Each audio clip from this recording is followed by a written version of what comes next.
n'êtes pas, hein? Mesdames et messieurs, bonjour, bienvenue à cette autre édition de Canal Presse, votre magazine hebdomadaire consacré à l'analyse et aux commentaires de l'actualité de la semaine, dont voici le sommaire avec Ghislain Pierre Essonneau.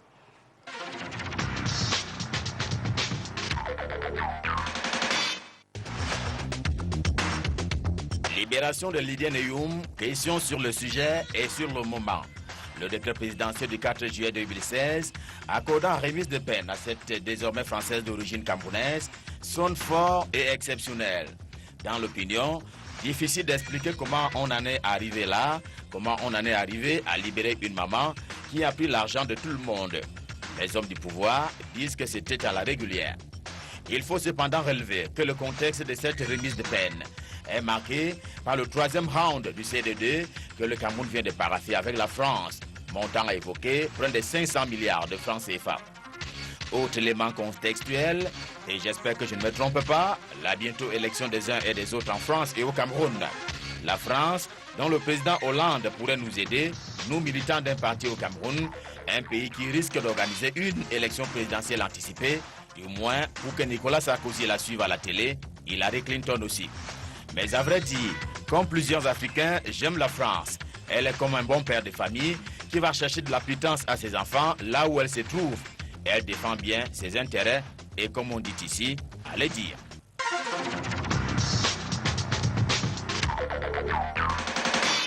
Le 3 juillet 2015, Paul Biya du Cameroun et François Hollande de France donnaient une conférence de presse conjointe à Yaoundé. Il n'avait jamais dit qu'une grâce marchandée, selon une expression des gens de mauvaise foi, aurait lieu. Au contraire, que force revenait à la loi. Sauf qu'aujourd'hui, mon ami Tantampion, magistrat de son État, semble indigné et frustré. Pour le cas de Maître Lydia Neyoum, comme pour Michel Thierry Atangana, pas si méconnaissant du dossier.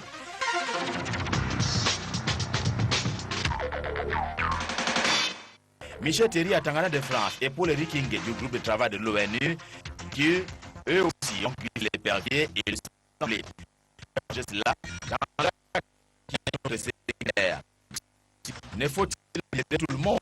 Je prends l'exemple de Yves Delphoto, qui a payé des sommes d'argent. Je prends aussi celui de Gilles Roger Belliga, toujours en prison. Dira l'ex, c'est l'ex, la loi est dure, mais c'est la loi. Pour qui et pas pour qui alors?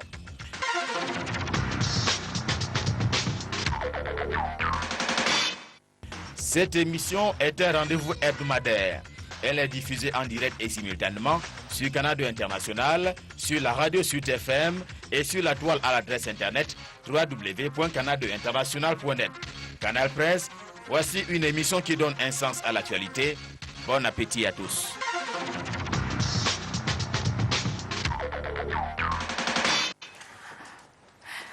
Merci Ghislain Pierre Essonneau, que nous retrouverons avec beaucoup de plaisir la semaine prochaine. Le temps pour moi de prendre le sentiment de quelques invités qui sont déjà sur ce plateau pour le tour d'horizon des faits saillants de la semaine. Je commence par vous, Faustin Dicam. Bonjour, merci d'être venu.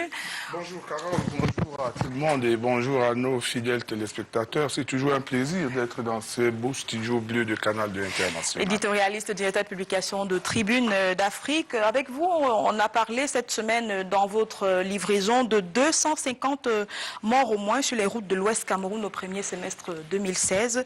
C'est dû à quoi selon vous? Ce chiffre est du gouverneur de la région de l'Ouest lors d'une réunion de coordination administrative et de maintien de l'ordre tenue les 14 et 15 juin dernier dans le département du Konki et précisément à Batoufam et Bandrefam. Il a très bien indiqué qu'au premier semestre de l'année 2016, les routes de l'Ouest ont tué 250 personnes et nous trouvons que c'est grave. C'est pour ça que nous l'avons publié d'ailleurs. Maître Claude Assira est déjà là également. Bonjour maître. Bonjour Madame Bébélon et merci de votre aimable invitation. Avocat au barreau du Cameroun. Le débat sur le code pénal est clos, on le sait depuis la semaine dernière, mais il a été noté que le bâtonnier de l'ordre des avocats a invité ses collègues à s'abstenir de s'exprimer sur le sujet dans les médias sans son autorisation préalable. Est-ce que vous interprétez cela comme la censure, comme d'autres avocats l'ont dit? Alors, il faut peut-être d'abord dire à vos téléspectateurs de quoi il est question. Le Cameroun avait besoin de toiletter son code pénal parce que l'ancien était très ancien il date de 1967 et depuis 1967, beaucoup d'eau a coulé sous les ponts. Il y a des comportements nouveaux qui ont vu le jour et des comportements qui étaient autrefois incriminés qui nécessitaient tout au moins qu'on s'interroge sur leur pertinence actuelle. Donc il était nécessaire que cela soit fait. Le seul ennui, c'est que ça a été fait dans des conditions que moi je trouve un tout petit peu pitoyables. Pour vous dire un peu quelques tares, la concertation a été vraiment le niveau zéro de la concertation, si on peut en parler. Beaucoup de corps de métiers de la justice n'ont pas été sollicités ou n'ont pas été ressollicités en temps utile. Le débat, vous savez très bien ce que c'est que ce débat. Beaucoup d'infractions sont des infractions extrêmement pièges dans lesquelles on risque de se retrouver tous piégés. Donc, par conséquent, l'avocat, comme citoyen dans la ville et dans la vie, comme acteur de la justice, est évidemment au cœur, au centre de cette réforme. Par conséquent, il était important que les avocats puissent avoir leur mot à dire. Le seul souci, c'est que, en l'espèce, monsieur le bâtonnier, je n'ai pas considéré que c'était une interdiction, mais que c'était une recommandation. Une recommandation, dans la mesure où il a entrepris une forme de discussion, d'échange. Il a entrepris un certain nombre de démarches, je peux vous en parler parce que je l'ai vu effectivement à l'œuvre. Et donc, il a simplement recommandé à ses confrères, c'est-à-dire à nous autres, de garder le temps normal de l'efficacité pour voir ces démarches évoluer avant qu'éventuellement la parole ne soit remise à la liberté de tous les confrères, comme d'ailleurs, il ne faut pas oublier que les avocats sont titulaires du ministère de la parole. Exactement. Voilà, donc je pense que c'est une recommandation de bon sens. La seule petite précaution, si je pourrais me permettre de donner un conseil à monsieur le bâtonnier, c'est peut-être d'informer le public des avocats sur les démarches effectives qui sont en train d'être accomplies, parce que tout le monde n'est pas toujours informé. Et puis deuxièmement, espérer que ça ne va pas durer une éternité, parce que malheureusement la désespérance peut entraîner un certain nombre de comportements. On se rend compte que les uns et les autres sont en train de perdre un peu patience.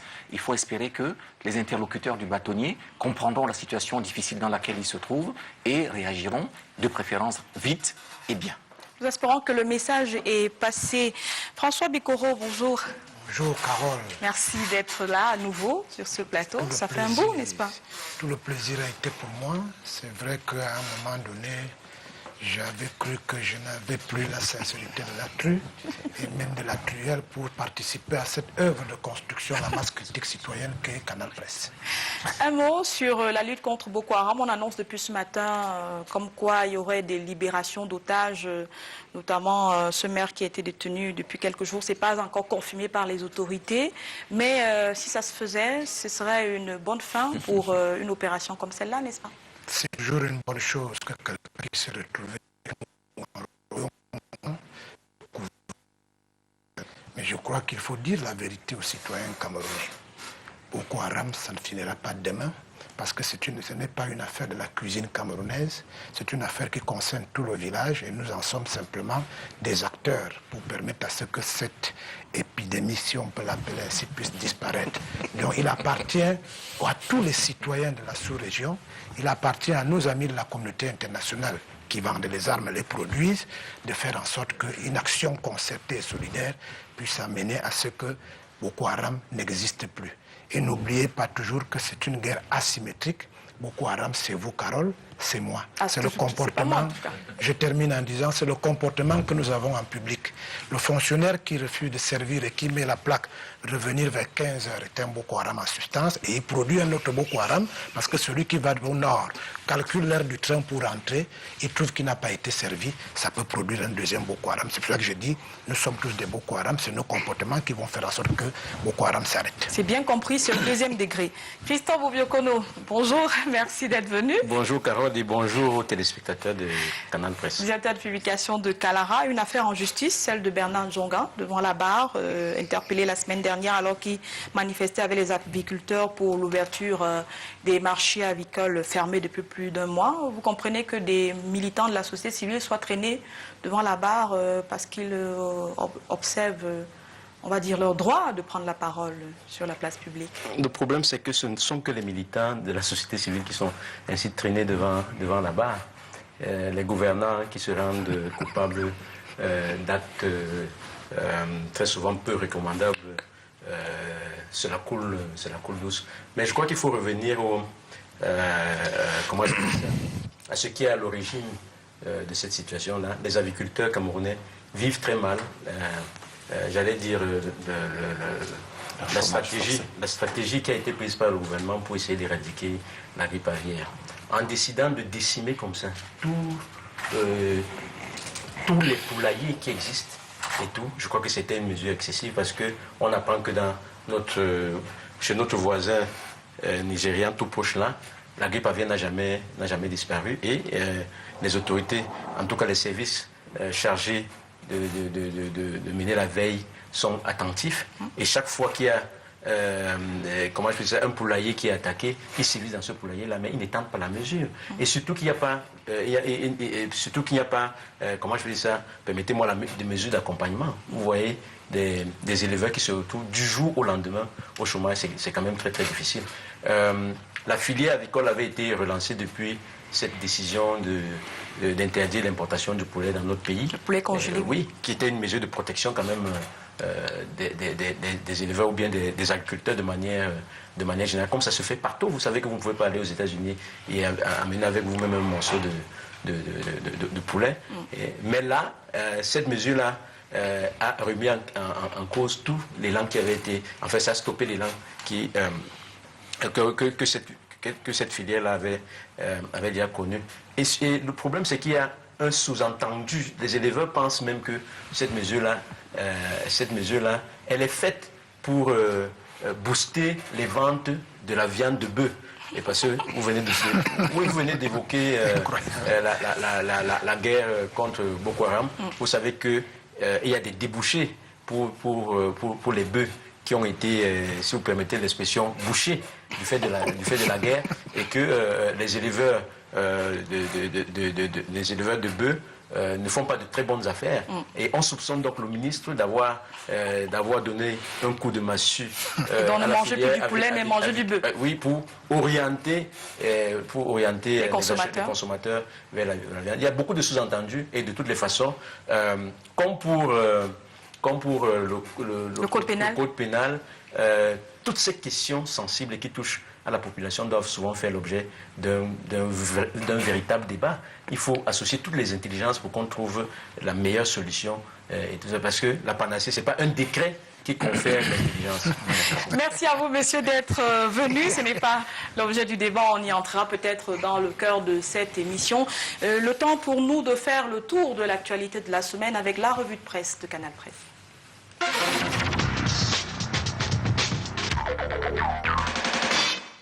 Bonjour, d'une enquête montée par le quotidien Le Jour, il en ressort que les médicaments des hépatites sont de plus en plus rares. Bien qu'ayant fait le versement des frais nécessaires à la banque, des patients se heurtent à l'indisponibilité des comprimés. Le ministre de la Santé publique avait pourtant annoncé la mise en place d'un comité pour veiller au suivi de l'acquisition de ces médicaments. Les médicaments de l'hépatite rares, alors que la pharmacie du trottoir prospère à l'opposé. Et c'est Cameroun Tribune qui s'interroge. Comment assainir le circuit? Pour Dr Rose Ngono, directeur général du Laboratoire national de contrôle de qualité des médicaments et de l'expertise l'ANACOM, une part des responsabilités incombe à la douane camerounaise. La question peut aussi, pourquoi pas, intéresser le Parlement qui vient de refermer ses portes. Députés et sénateurs, selon Cameroun Tribune, ont quitté les hémicycles au terme d'intenses travaux portés sur l'adoption du projet de loi portant code pénal.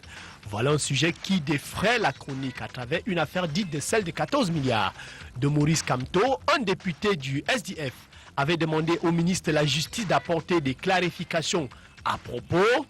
Face à l'honorable Paul Ndji Toumassan, le garde des Sceaux, selon Mutation, a indiqué solliciter un éclairage de ses services sur la commande passée au cabinet Brain Trust.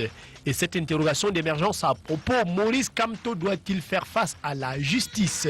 S'appuyant sur l'article 135 du Code pénal qui prévoit la peine d'emprisonnement et une amende pour tout fonctionnaire ou agent public qui, directement ou indirectement, prend ou reçoit un intérêt dans les marchés ou contrats passés au nom de l'État ou d'une collectivité publique avec une personne physique ou morale.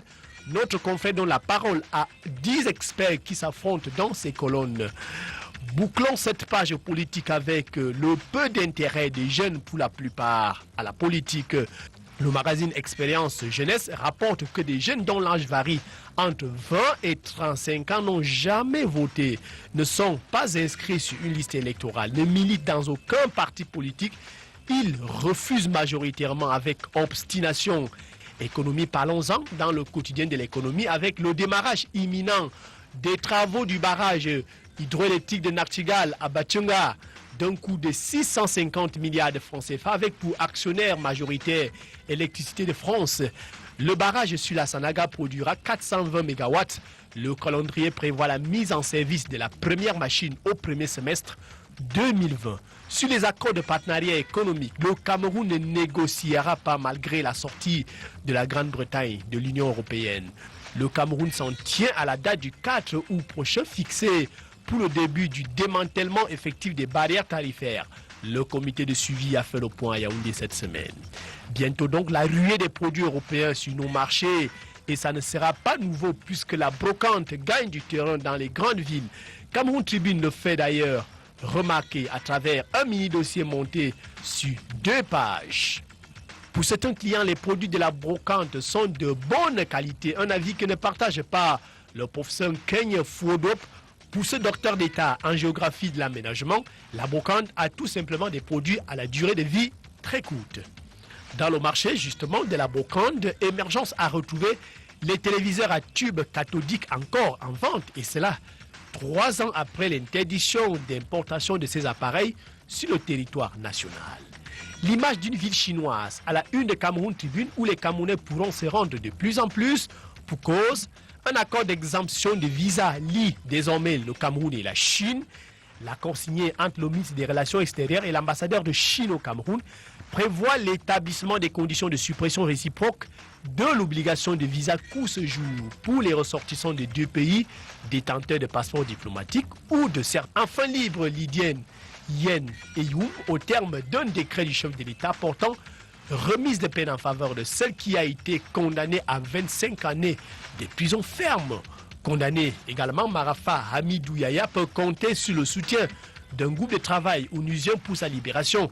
Les avis du groupe de travail sur la détention arbitraire sont à l'origine de la libération de Karim Wade au Sénégal, Michel Mungar au Tchad, Aung San Suu Kyi en Birmanie.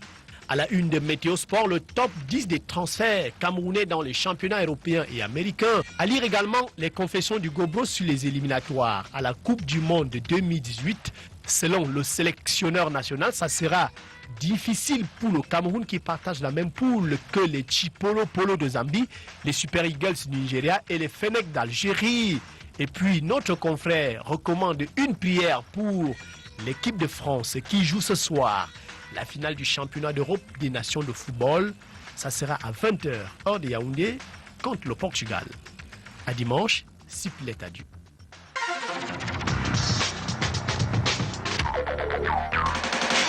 Bon retour sur le plateau de Canal Presse à dimanche, Harley Debo en DB. Nous allons donc analyser et commenter ce dimanche non seulement cette montée de la violence envers les Noirs aux États-Unis d'Amérique, mais aussi cette remise de peine totale accordée à Maître Lydienne Youm par le président de la République. Commençons, messieurs, si vous le voulez bien, par cette question d'ordre judiciaire. Faustin Dicam, le quotidien Le Messager a parlé d'un décret indécent. C'est un qualificatif que vous comprenez? C'est pas seulement un qualificatif, mais c'est même ça traduit le sentiment de nombreux Camerounais sur la question. Vous savez bien que ici, dans ce pays, la parole présidentielle est rare. Et lorsqu'elle arrive, elle n'est plus que l'évangile. Le président, et j'entendais dans le truc tout à l'heure, l'avait si bien dit lors d'une conférence de presse ici en juillet 2015. En présence de M. Hollande. Voilà. Il a expliqué clairement comment cette dame avait volé notre argent, si vous voulez qu'on parle comme au quartier, vous voyez? Et il ne l'avait jamais fait avant. Mais il a pris le temps d'expliquer ce qui s'était passé et de dire comment elle avait fait pour garder par devers elle près d'1 milliard de francs. Par la suite, il a bien dit qu'il verra comment la Constitution, si ça lui permet de faire, et bien, et ainsi de suite. Mais ce qui est là-dedans, c'est que beaucoup de Camerounais ont pensé que la libération de Lydienne Youm fragilise la justice, discrédite l'opération Épervier et encourage même le vol. On en vient. Parce que On en arrive, s'il vous plaît. Alors, le temps pour moi, François Bicot, de vous demander si le président de la République, qui n'a posé qu'un acte conformément à ses prérogatives de la Constitution, pourquoi cette réaction donc de l'opinion? Il faudrait d'abord encourager le président de la République à travailler. Vous conviendrez avec moi que dans un pays où les DG ne respectent pas les ministres, où les ministres ne se saluent pas en conseil de cabinet, où la population croit qu'il n'y a pas quelqu'un qui dirige le bateau, et le président revenu de son court séjour privé en Europe a posé un acte qui a amené les Camerounais à se Et on l'a vu souvenir. avec la multiplicité des décrets qu'il a Voilà. sortis plus tard. Maintenant, cet acte a une induction passive ou active sur la régulation de l'activité au Cameroun. Et c'est dans ce sens que votre question vient à point nommé. Parce que nous avons un problème, c'est celui de la lutte contre la corruption. Nous avons assisté ici, et c'était bien, à la visite d'État du président Hollande. Nous avons appris qu'il y a beaucoup de choses qui se passent en Europe pour faire ci ou ça, et un matin, on apprend que le président a libéré Maître Lydienne Eyoum. Ce qui est une bonne chose. Mais c'est pourquoi il l'a libéré, c'est ça qui reste les Camerounais pantois. Parce qu'on a appris que nuitamment, elle s'est mariée avec un blanc, qu'elle peut-être n'a jamais vu, puisqu'on n'a pas ouvert les prisons entre-temps, et que pour cela, elle s'est retrouvée en liberté, parce que justement, on estime qu'il y a eu des pressions extérieures qui sont venues le faire. Question donc, est-ce qu'on l'a libérée parce qu'on estime qu'on n'a pas respecté le droit, ou alors on l'a libérée parce que Hollande est venu plaider pour sa libération? Et on en vient. Christophe Obiokono, la grâce présidentielle en elle-même ne semble pas poser problème. C'est le bénéficiaire de la grâce qui alimente l'opinion. Oui, mais moi je trouve tout à fait normal que la France défende ses citoyens partout où ils se trouvent dans le monde. J'aimerais que le Cameroun fasse autant. Et donc lorsque je vois le président de la République de mon pays prendre une telle mesure, je me pose la question de savoir ce qu'il fait de ses propres concitoyens. Et c'est en cela que je crois qu'il y a un certain nombre de personnes, de citoyens, qui ne sont pas d'accord avec la mesure prise. En tout cas, on ne demande pas leur accord, mais exprime quand même au moins un étonnement par rapport à cela.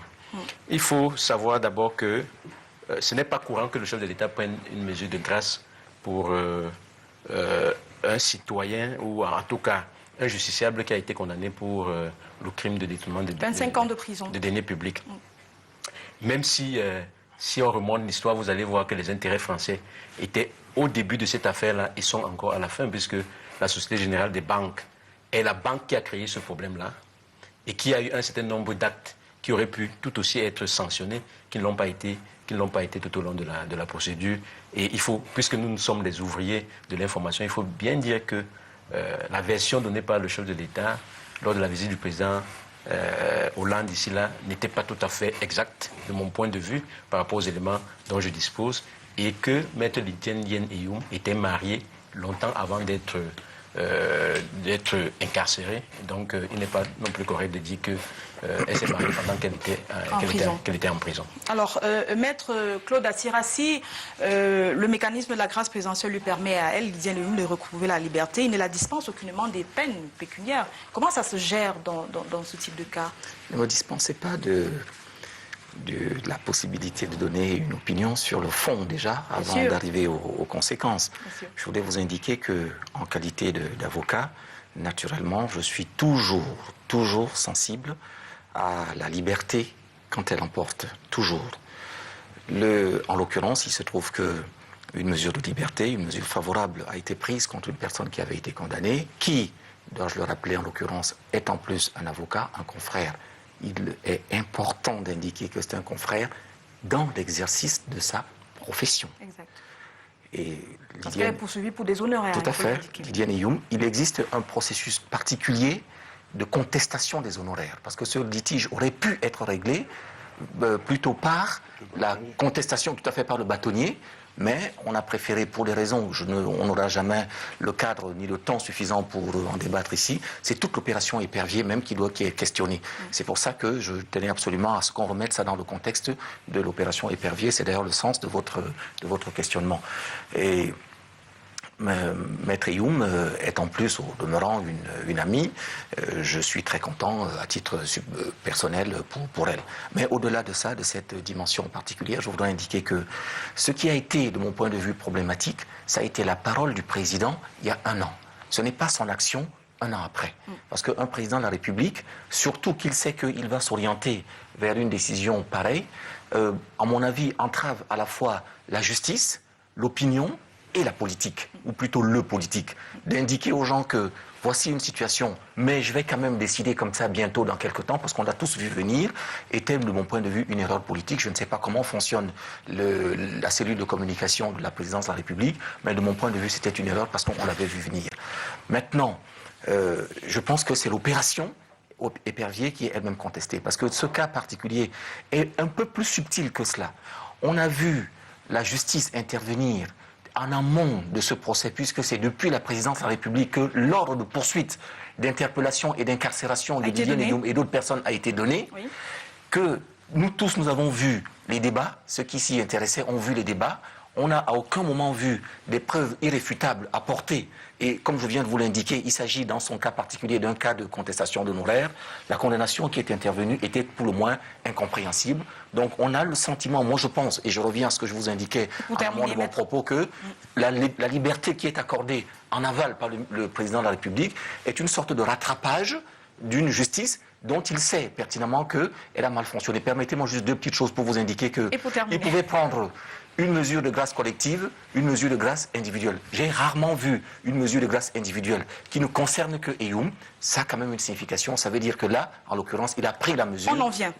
On en vient. Et justement, Faustin Dikam, Maître Assiral le rappelait bien que le propos de M. Biya, vous l'avez aussi dit, se tient en juillet 2015. Mais entre-temps, est-ce qu'il y a eu d'autres actes qui ont été posés dans le dossier de Didier Ndioum pour faire croire que la justice n'a pas été inféodée par la décision déjà politique qu'on avait bien vu M. Biya en train de prendre concernant la grâce de Mme Eyoum?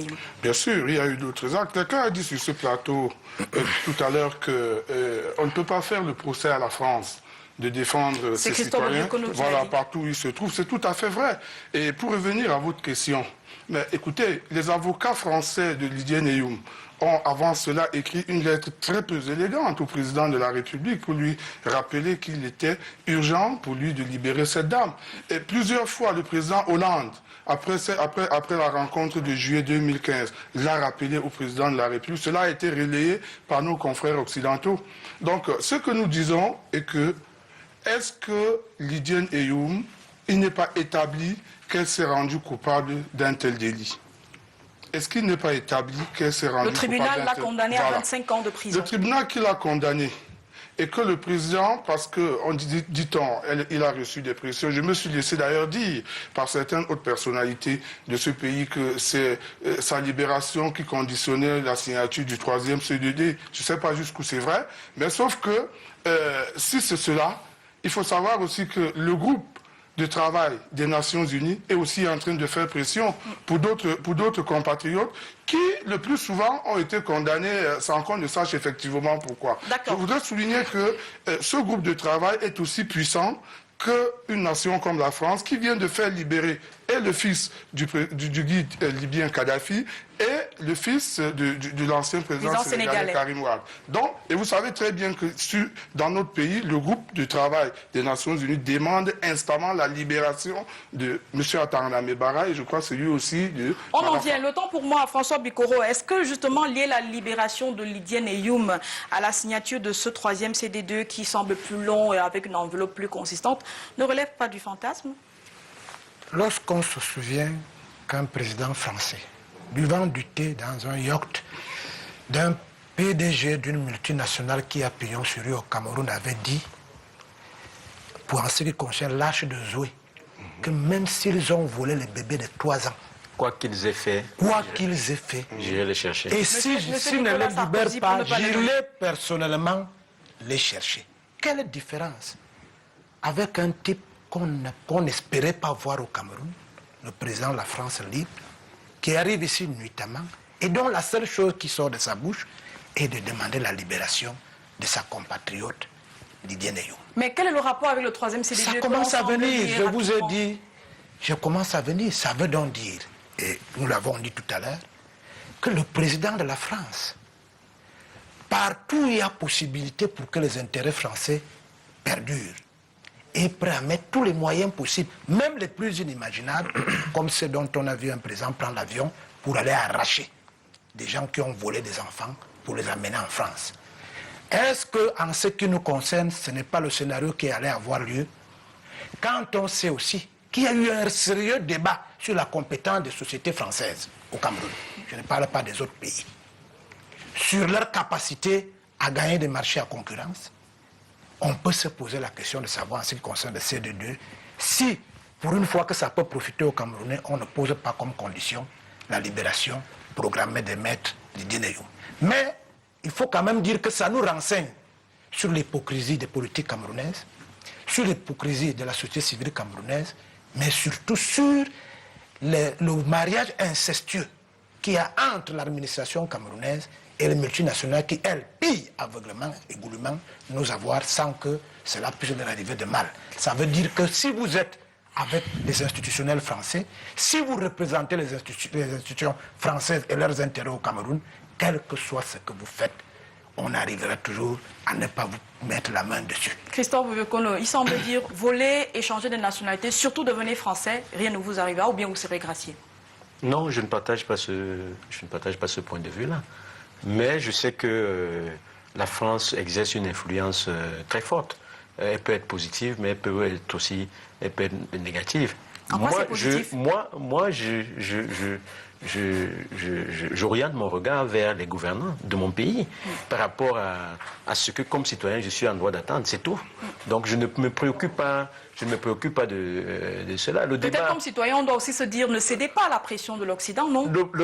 Vous savez, le monde est devenu un village planétaire. Aujourd'hui, ces personnes qui déclarent à tout va que on a des pays qui sont, comment ils disent, sont souverains et tout ça, la souveraineté elle est toujours relative. Dès lors que vous avez des relations avec quelqu'un qui est votre partenaire, il peut obtenir de vous d'infléchir votre position sur tel aspect de votre politique ou sur tel autre. Donc, à partir de ce moment-là, on peut relativiser les choses. Pour moi, ce qui me préoccupe, c'est de voir simplement la cohérence dans ce qu'on dit être la lutte contre la corruption dans notre pays. C'est tout. C'est tout ce qui me préoccupe comme Cameroun. Entrons dans cette cohérence justement dans la lutte contre la corruption. On reviendra sur les questions notamment des institutions internationales tout à l'heure. Quelle peut être l'incidence, Faustin Dikam, de cette libération sur la suite de l'opération Épervier? Mais une incidence négative. Je crois que cela consacre même la fin de l'opération Épervier.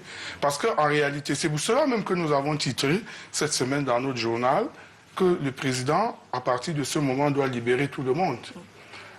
Je me pose des questions.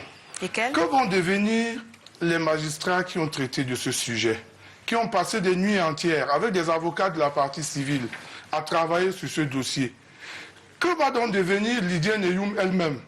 Alors, libération, grâce veut-elle dire amnistie? Je crois que je veux convoquer le professeur qui nous éclairera. Est-ce qu'elle va nous rembourser finalement notre argent? Alors, l'après-libération, ça sera quoi? Et puis ceux qui sont en prison, n'est-ce pas, qui le plus souvent, parfois j'entends d'autres qui sont condamnés pour complicité intellectuelle et qui ont pris des années de prison. Que va-t-on faire de ceux-là? Il y a autant de questions comme ça que nous devons, auxquelles les gouvernants doivent trouver des réponses pour permettre à l'opinion nationale d'être fixée définitivement sur ce sujet. Souvenez-vous qu'avant Lydia Neyoum, il y a eu l'affaire Thierry Michel à Tangana. Et c'était toujours parce que c'était des Français de nationalité. Allons-nous tous donc devenir des Français, piller les caisses de l'État et attendre que la France vienne nous défendre? Voilà les questions que les gens se posent. Maître Assira, vous conseillerez à votre client de prendre la nationalité française? Je pense qu'il y a un fantasme dans... Maître Assira a beaucoup de clients. Hein. À vos clients. Vos clients de l'opération Épervier, par exemple. Vous ne détournerez pas de ma réponse. Il y a beaucoup de fantasmes, parce que je ne pense pas une seule seconde que dans la balance commerciale, la balance des affaires, que le cas, la situation d'un individu, fût-il emblématique, puisse peser vraiment lourdement. Vous savez, quelqu'un disait, et ça s'est toujours vérifié, la France n'a pas d'amis, elle n'a que des intérêts. Exact. Et je pense que si la France avait vraiment que des intérêts moraux ou autres, le président Sassou Nguesso, dans un pays voisin, n'aurait pas été élu de façon confortable. Mais dans ce cas, quel peut être l'intérêt de la France donc?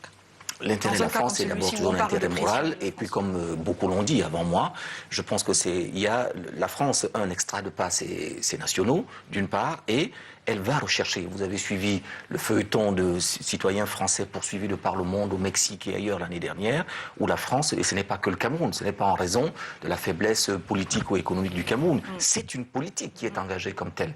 Et c'est un choix. De la même façon que les États-Unis protègent ou surprotègent ses nationaux dans le monde entier contre le terrorisme et contre les justices étrangères, et ben la France a également fait ce choix-là, cette orientation. Donc je suis entièrement d'accord. Je suis plus proche de Christophe Obiokonu, pas que physiquement, mais également dans la conception des choses, que ce n'est pas tant la France qui est dans son élément. Le rôle de tout État, c'est de protéger ses nationaux. Exact. Donc la France est parfaitement dans son rôle de le faire.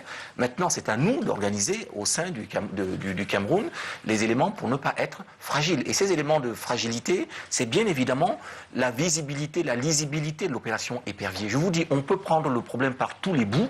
Si le Cameroun avait eu la certitude, moi j'aurais aimé avoir les certitudes qu'ont sur ce plateau mes co-panélistes, du moins ceux d'en face, sur les condamnations. Oui. Je vous assure, je vous invite à venir aux audiences. Vous allez voir à quel point il y a une fragilité. Je voudrais juste vous prendre un exemple. Il existe dans l'avant-projet de code qui est en train d'être discuté une infraction qui s'appelle l'enrichissement illicite, qui aurait permis à tout le monde d'être d'accord. Parce que l'enrichissement illicite permet au ministère public de poser une étiquette sur quelqu'un, de dire, en regardant, en comparant simplement son train de vie avec ses revenus, en disant votre train de vie n'est pas normal, vous êtes poursuivi pour enrichissement illicite, c'est à lui d'apporter la preuve contraire.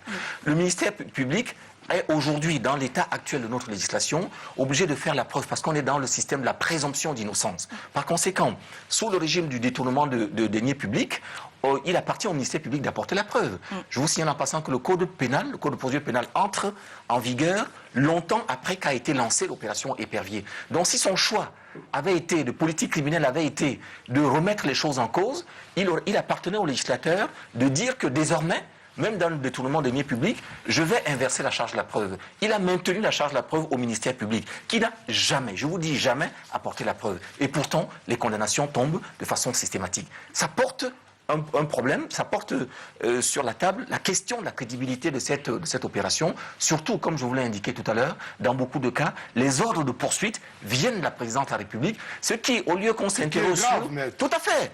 Au lieu qu'on s'interroge sur la grâce, qui est aussi une mesure. Parce que vous, dans votre cas, j'aurais préféré qu'on se pose la question, la grâce. C'est bien le président qui... La grâce est une atteinte flagrante. Arrêtez-les, jugez-les, gardez-les. Tout à fait. Je veux le gracier. On en revient à la grâce tout à l'heure. C'est ce que je dis, mais je suis d'accord. comment devenir les magistrats et les avocats qui travaillent dans ce genre de Ce n'est donc pas Youm qui pose problème, c'est la question de la grâce dans son Et la intégralité qui doit poser presse, justement, dans ce que vous dites, la presse dans son ensemble a dénoncé depuis le début la manière dont était gérée l'opération Épervier. On avait de l'accusation conditionnelle, on arrêtait des gens avant, et puis on allait chercher les preuves de leur culpabilité après. Je vais me permettre de revenir là-dessus tout de suite. Autant pour moi de vous demander à vous, Christophe Obiokonu, qui observez le système judiciaire camerounais, est-ce que cette libération pose le problème de l'indépendance de la justice? Est-ce qu'on aurait pu, par un quelconque moyen, ne pas en arriver à condamner quelqu'un à 25 ans pour qu'après le président fasse le travail derrière? L'indépendance, non, je crois que le problème de l'indépendance se situe en amont de la libération, parce que Lydia Neyoum était sous le coup d'une décision de justice devenue définitive. La Cour suprême s'était déjà prononcée, sauf un pouvoir d'ordre du procureur général de la Cour suprême. Il n'y avait plus de possibilité de réexaminer. Donc, à ce moment-là, on ne peut pas questionner l'indépendance de la justice. Mais le problème, c'est peut-être l'instrumentalisation de manière générale. Parce que dans ce cas-là, c'est moins visible, mais quand on prend le cas Michel Théria Tangana et Titu Sedjoua, c'est plus clair encore. Voilà des individus qui sont arrêtés, poursuivis, 16 ans durant. Donc, au bout de la 14e, ils sont inculpés d'un ensemble de faits et tout. Et au bout, on les juge précipitamment, j'allais dire, oui, précipitamment, en une nuit d'ailleurs, pour la première condamnation. Une seule nuit a suffi pour qu'on leur donne 15 ans de prison. Quand ils ont fini de purger quasiment les 15 ans de prison, on active un deuxième dossier. un autre dossier et on leur donne 20 ans de prison. Mais il faut savoir qu'avant qu'on en arrive là, un juge d'instruction a déjà dit toutes ces infractions-ci, vraiment, ça ne pèse pas. Et on l'a mis de côté, on a continué. Il y a un collège des juges qui a examiné l'affaire, qui la veille du jour où il doit rendre sa décision, tout était terminé, la décision était rédigée et tout ça. On disloque ce collège-là, on affecte un magistrat. L'ordre est venu d'où?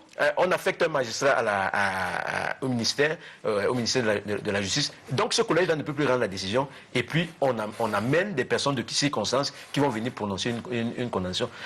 Quand on a fait comme cela, pour dire nous ne libérons pas ces personnes-ci, et en instrumentalisant ainsi la justice, et que quelques mois plus tard, le président de la République dit je les remets en liberté et tout. C'est le message que moi je reçois de tout cela, c'est de dire je suis l'alpha et l'oméga. La justice, c'est moi qui décide que la justice doit se mettre en branle. C'est moi qui décide du sort de ce que... Voyez-vous, et c'est ça le problème. Est-ce que l'institution judiciaire est là pour réguler le jeu social de manière générale dans notre pays? Est-ce qu'elle n'est pas seulement là pour servir des intérêts peut-être privés, égoïstes d'une poignée de personnes? C'est une question qu'on se pose. Je crois qu'il y a la réponse dans cette question. Et ce que Bobby dit, c'est la conséquence de ces constitutions taillées sur mesure où le président de la République est l'alpha et l'oméga, où c'est lui qui décide du début et de la fin du et ça, François Bikoro, le président donc, qui est un peu très présent, on l'a vu la semaine dernière avec le code pénal, et maintenant avec une grâce qui semble poser problème. Maître Assera demandait tout à l'heure de questionner cette grâce en elle-même. Quels sont les éléments qui auraient pu convaincre le président d'accorder une grâce à Lydia Neyoum, une remise totale, et non pas, par exemple, à Emmanuel Gérard Ondondon ou bien les autres qui ont bénéficié plutôt des remises partielles de leur peine? Il faut faire attention. Nous sommes ici à une œuvre d'éducation civique. On ne peut pas encourager le président Hollande qui passe outre la justice de son pays et celle du Cameroun pour venir arracher quelqu'un des griffes de la justice camerounaise et dire que M. Biya n'a pas d'implication. On n'a pas vu M. Hollande sur le terrain camerounais. Moi, je l'ai vu au Cameroun au palais. Mais c'est un décret du président Biya qui sort quand même. Non, je suis en train de dire, les citoyens voient. Entre un décret, celui qui dit libère-le, c'est plus grave. Ce dont il s'agit ici, c'est de rassurer les Camerounais. Et c'est lui qui s'exécute. C'est de rassurer les Camerounais que nous sommes tous responsables de ce qui nous arrive. Ailleurs, quand il y a ce type de libération honteuse, ce qui marche pour le code pénal, ce qui marche pour les œufs, ce qui marche pour les poulets, ce qui marche pour ceci, marche pour que cela n'arrive pas, pour que la justice garde l'intangibilité de son indépendance. Marche pour que le président n'observe pas ses prérogatives constitutionnelles. Depuis un an, on a su, quand M. Hollande est parti, que ça va arriver. On doit travailler la société civile camerounaise et toutes les autres contingences de notre société pour que M. le président de la République ne croit pas qu'il doit toujours faire seul, là où ça aura une induction sur l'ensemble de la vie de notre pays. C'est pour ça que je pense que ce dont il s'agit ici, le milliard a disparu, parce qu'il ne faut pas donner l'impression que le milliard n'a pas disparu. Le milliard a disparu dans une banque française. Ça aussi, c'est une vérité. Et c'est un président français une avocate française. Et une avocate française. Il y a trop de Françaises dans cette histoire. Maintenant, je termine, s'il te plaît, Bobby. Il y a un réel problème de procédure et autres. Parce que le droit, et maître ne me démentira pas, a ses règles. Vous pouvez avoir volé tout un pays si on ne respecte pas la procédure pour arriver à toi. Il y a de fortes chances que vous ne soyez pas condamné ou inculpé. Donc on convoque ici la prise en considération de tout l'appareillage. Parce qu'on peut aller demander à la justice si elle est dans un environnement qui lui permet de travailler, pas seulement de la pression du président de la République. Regardez les banques publiques sur lesquelles les magistrats s'assoient pour juger les gens. Allez à Kondengui ou à Noubel.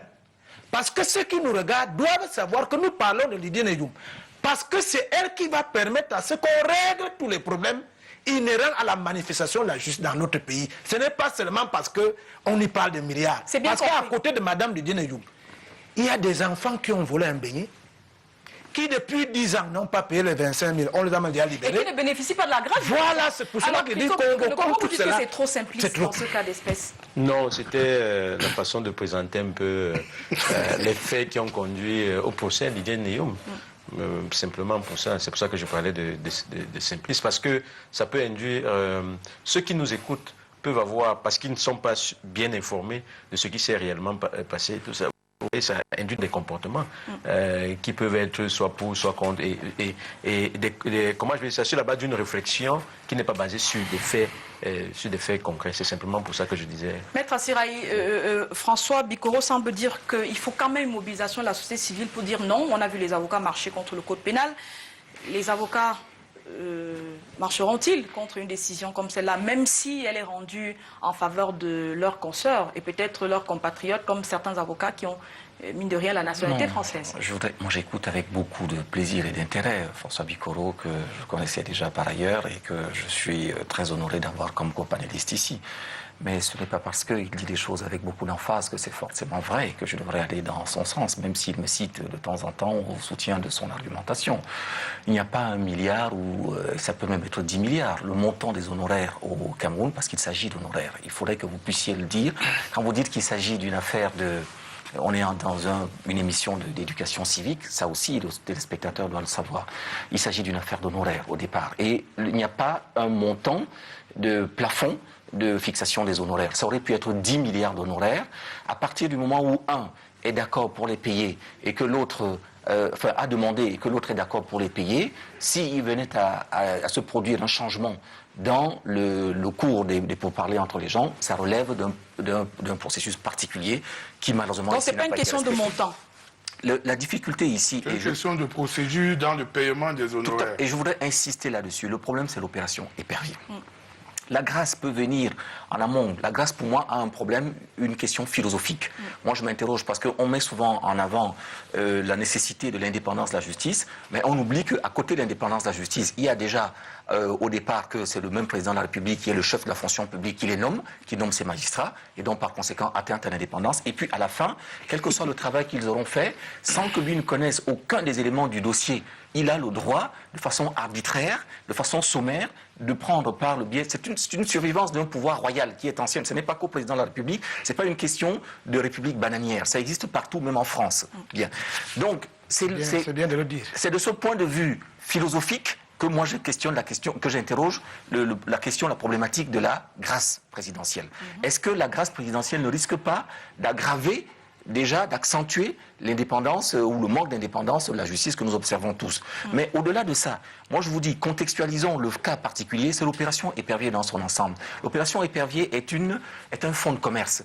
C'est un fonds de commerce de communication. C'est-à-dire que quand vous avez la possibilité d'interpeller un maximum de personnes, de scinder les poursuites, de prononcer autant de condamnations que nécessaire, ça permet de faire prospérer une apparence de fonctionnement normal, de vigilance des autorités, alors que dans le fond, comme malheureusement votre émission ne nous le permet pas, les actes simples qu'on aurait pu mettre en place pour protéger la fortune publique, parce que c'est ce qu'on semble dire, ne sont pas mis en place. On en avait une occasion, une opportunité avec l'enregistrement illicite que je viens de vous indiquer, qui existait dans l'avant-projet Amadou Ali il y a 5 ans, et qui curieusement disparaît de l'avant-projet actuel, sans que personne ne vous explique pourquoi, et dans le même temps on vous dit qu'on cherche à lutter contre la corruption.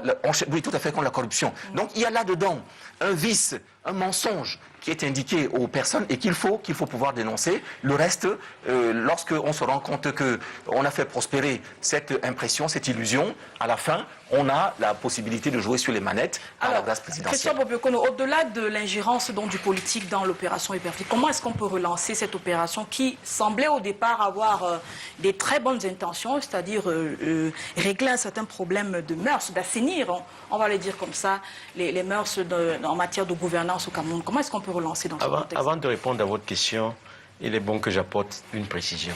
Dans le cas de la gestion du dossier qui amène Maître Didier Youm en prison, il y a un avocat qui est intervenu dans le cas des démarches, des discussions entre l'État du Cameroun avec la banque française concernée, qui est intervenu pendant peut-être quelques semaines et qui a touché quelques centaines de millions, sans que cela ne pose aucun problème. Et il y a un ministre qui a dit l'argent que Maître Didier Youm réclame là et tout ça, je fais don d'une bonne partie à cette banque française-là, ça n'a posé aucun problème. Donc si on avait l'ampleur de la situation, on comprendrait bien qu'il y a quand même une duperie. C'est très très bien de venir dire 1 milliard, ainsi de suite et tout ça, mais le fond est quand même pose beaucoup de problèmes. Alors je vais répondre en une phrase à votre question. En restant sur les pressions politiques, comment relancer? Il faut simplement remettre tous les citoyens au même pied d'égalité. Tous les citoyens au même pied d'égalité. Vous ne pouvez pas avoir une opération épervier qui est parfois pilotée par des gens qui sont gravement mis en cause dans la manipulation de l'argent du Cameroun et tout. On a entendu un Premier ministre dire que c'est lui qui pilotait l'opération épervier et elle est en prison. Non, mais je suis très sérieux, je ne fais pas dans l'anecdote. Lorsqu'on vous dit que des dizaines de milliards ont atterri dans le compte bancaire d'un très proche collaborateur du chef de l'État, qui est son conseiller aux affaires judiciaires, et qu'on n'a pas d'explication, comment est-ce que les autres citoyens qui se retrouvent poursuivis peuvent être... Et quand on a la foultitude d'informations qui circulent sur des détournements à gauche et à droite, quand on voit toutes ces maisons, tous ces comment je dis ça, cet argent soustrait à l'État qui... j'allais dire fleurie à travers, de la richesse. À travers la ville. Il faut remettre tous les citoyens au même pied d'égalité. C'est quoi? C'est internaliser dans le corpus des lois camerounaises un certain nombre d'instruments, par exemple l'enrichissement illicite, la poursuite du produit du crime et tout ça, qui vont faire que les gens auront peur de toucher à l'argent de l'État. Si on ne le fait pas, tout le reste est folklore, parce qu'on pourra décider que Bobby Okono va aller en prison, il sera jugé, et que Maître Assira, qui peut-être a commis plus grave que Bobby Okono, est là, et c'est lui-même qui juge M. Bobby Okono. Voilà ce qui se passe. François Bikoro, ça veut dire que le président de la République doit être au début et à la fin. Ça veut dire que tout dépend donc de lui. Moi, je croyais que dans une république, c'est le président qui est au début et à la fin. Le problème, c'est qu'il n'y a pas de président fort ou très fort ou dictateur s'il y a un peuple qui est conscient de ce dont il a droit. Et le peuple doit rappeler chaque fois à ses gouvernants ce dont il a droit. Quand il y a eu le code pénal et que, subrepticement, des gens qui nous gouvernent, qui certainement vaut les pires, si je m'en tiens au discours du 31 décembre, je crois, 2013, si mes souvenirs sont exacts, parce qu'il faut toujours qu'on dise que c'est lui qui l'a dit. Il avait bien dit qu'il y a quelque chose qui ne va pas dans l'appareil gouvernemental et l'administration. Et que les mêmes introduisent un petit truc pour dire immunité. Vous avez vu que la nation s'est levée comme un seul homme pour dire au président de la République, c'est à contrario de ce que tu as déclaré. Mais le président a écouté aussi. Je suis interdit qu'il a écouté. Vous voulez dire le barreau, quoi? Oui, le barreau, pardon. Et le président a écouté. Ça veut dire que nous pouvons faire d'autres actions dans ce sens. Qui doit faire? Mais je dis nous. Si le barreau l'a fait, les journalistes peuvent le faire, tel peut le faire. Quand l'Africafoot a un problème d'argent et qu'on dise qu'on attend de Zurich, je ne crois pas que ce soit le président de la République. On veut mettre dans la tête des Camerounais qu'on peut tout faire comme on veut. Il y a une petite agitation qui peut se faire à New York ou à Paris. Et comme nous avons des gens qui sont dans une situation d'imposture et d'hypocrisie permanente, ils vont avoir peur et reculer. Je dis non. Le problème dans notre pays, c'est que le citoyen sache qu'il a droit à ceci et qu'il doit poser cette problématique. Le problème, c'est qu'on ne peut pas régler les problèmes du Cameroun dans un seul secteur en oubliant qu'il y a une imbrication dans tous les secteurs. Je crois que nous parlons de justice ici et je vous dis, la justice, ce n'est pas une affaire du juge ou de l'avocat, c'est une affaire de la société entière. Globalement. Et nous pensons donc que dans un pays où les cancres sont chaque jour honorés, soit par des médailles, ça se voit par la population. Un pays où vous pouvez vous retrouver un matin premier à concours de lyrique et l'appareillage administratif dit il faut les laisser là ajouter plutôt de noms. Ça se remarque par les citoyens. Un pays où quelqu'un peut vous gifler, mais on dit est-ce que tu sais à qui on a affaire? Ça se remarque par les citoyens. Donc la fin de l'impunité également, comme Christophe Bokolo. On ne peut arrêter la corruption que lorsqu'on connaît toutes les implications de la corruption. Et la corruption la plus rude, c'est celle qui se fait dans un marais incestueux avec l'international. François Bikoro, merci à vous. On en arrive tout à l'heure. Je termine par une seule phrase. Oui, la CONAC a fait un rapport de 2014.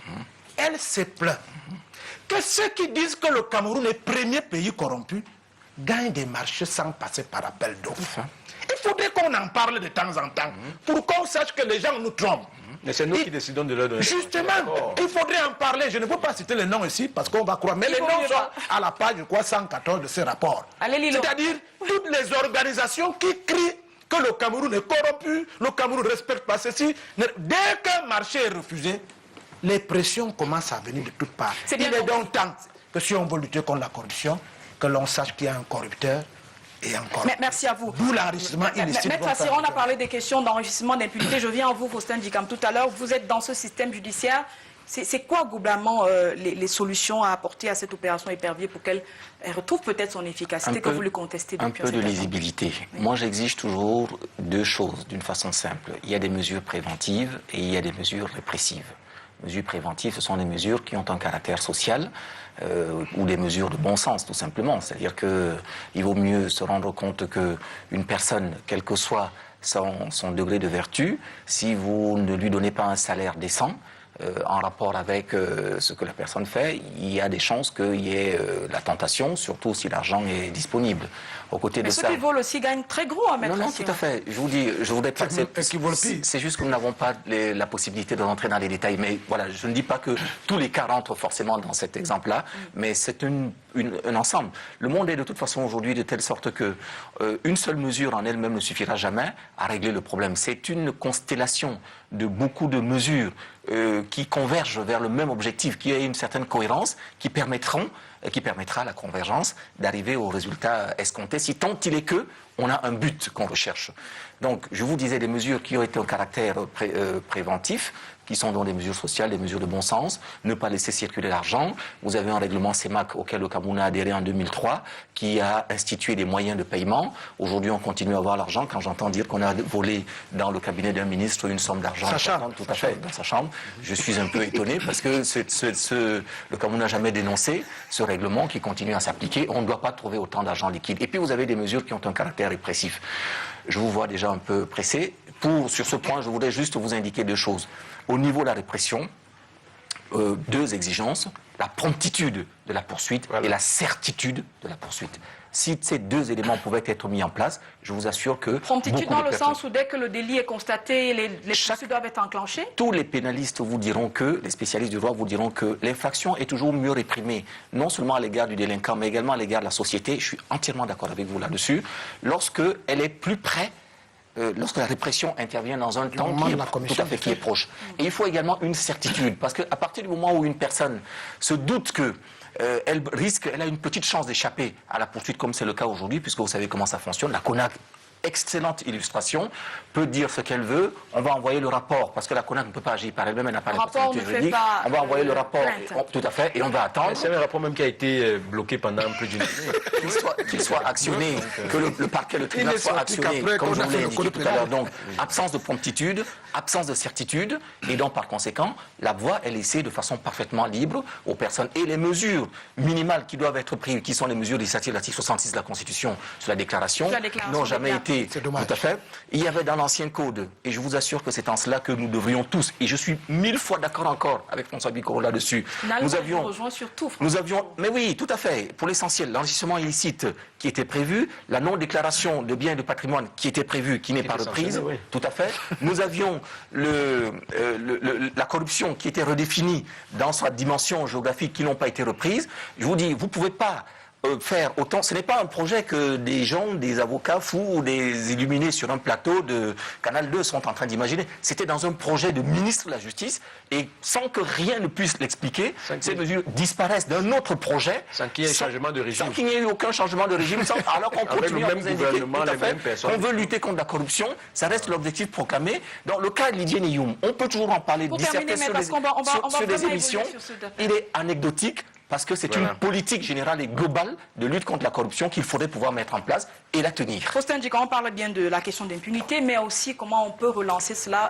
Tout semble laisser croire que si le président le veut, la lutte contre la corruption au Cameroun prendra une autre tournure. C'est le président de la République qui est le problème. Puisque celui qui est le garant de toutes les institutions républicaines.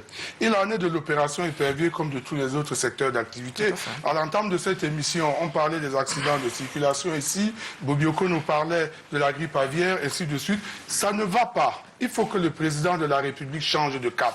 Si tant qu'il veut rester encore là, il faut qu'il change de cap. Rien ne marche dans aucun secteur d'activité au Cameroun. Aujourd'hui, nous sommes en train de parler de la justice. Il en est de même de tous les autres secteurs d'activité. Regardez le corps judiciaire aujourd'hui, et plus principalement celui des magistrats, par rapport au dossier que nous évoquons depuis ce matin. Mais quel est le regard qu'un vrai magistrat va porter sur les décisions qui sont prises aujourd'hui? Aujourd'hui, au Cameroun, et Maître Sirala dit au passage que, vous voyez, l'opportunité des poursuites qui revient à un procureur de la République, ça n'a jamais été le cas ici. Vous n'avez jamais vu un procureur de la République, sur une dénonciation, oui, même de la presse, intenter une action judiciaire contre qui que ce soit. Sauf contre l'actuel président de la FECAFOOT. Là, on a même vu qu'on l'a arrêté, on l'a interpellé dans un aéroport alors qu'il n'était même pas... La responsabilité est du président, il est de la responsabilité du président de la République de remettre les choses en marche. Vous voyez, je vous prends un exemple pour sortir de là. Oui. Le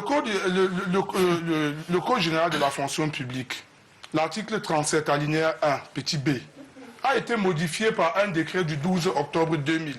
Là où il est clairement indiqué qu'il est interdit à tout fonctionnaire de mener une activité lucrative, privée, en dehors des activités liées à la production intellectuelle, littéraire, scientifique et aux vacations.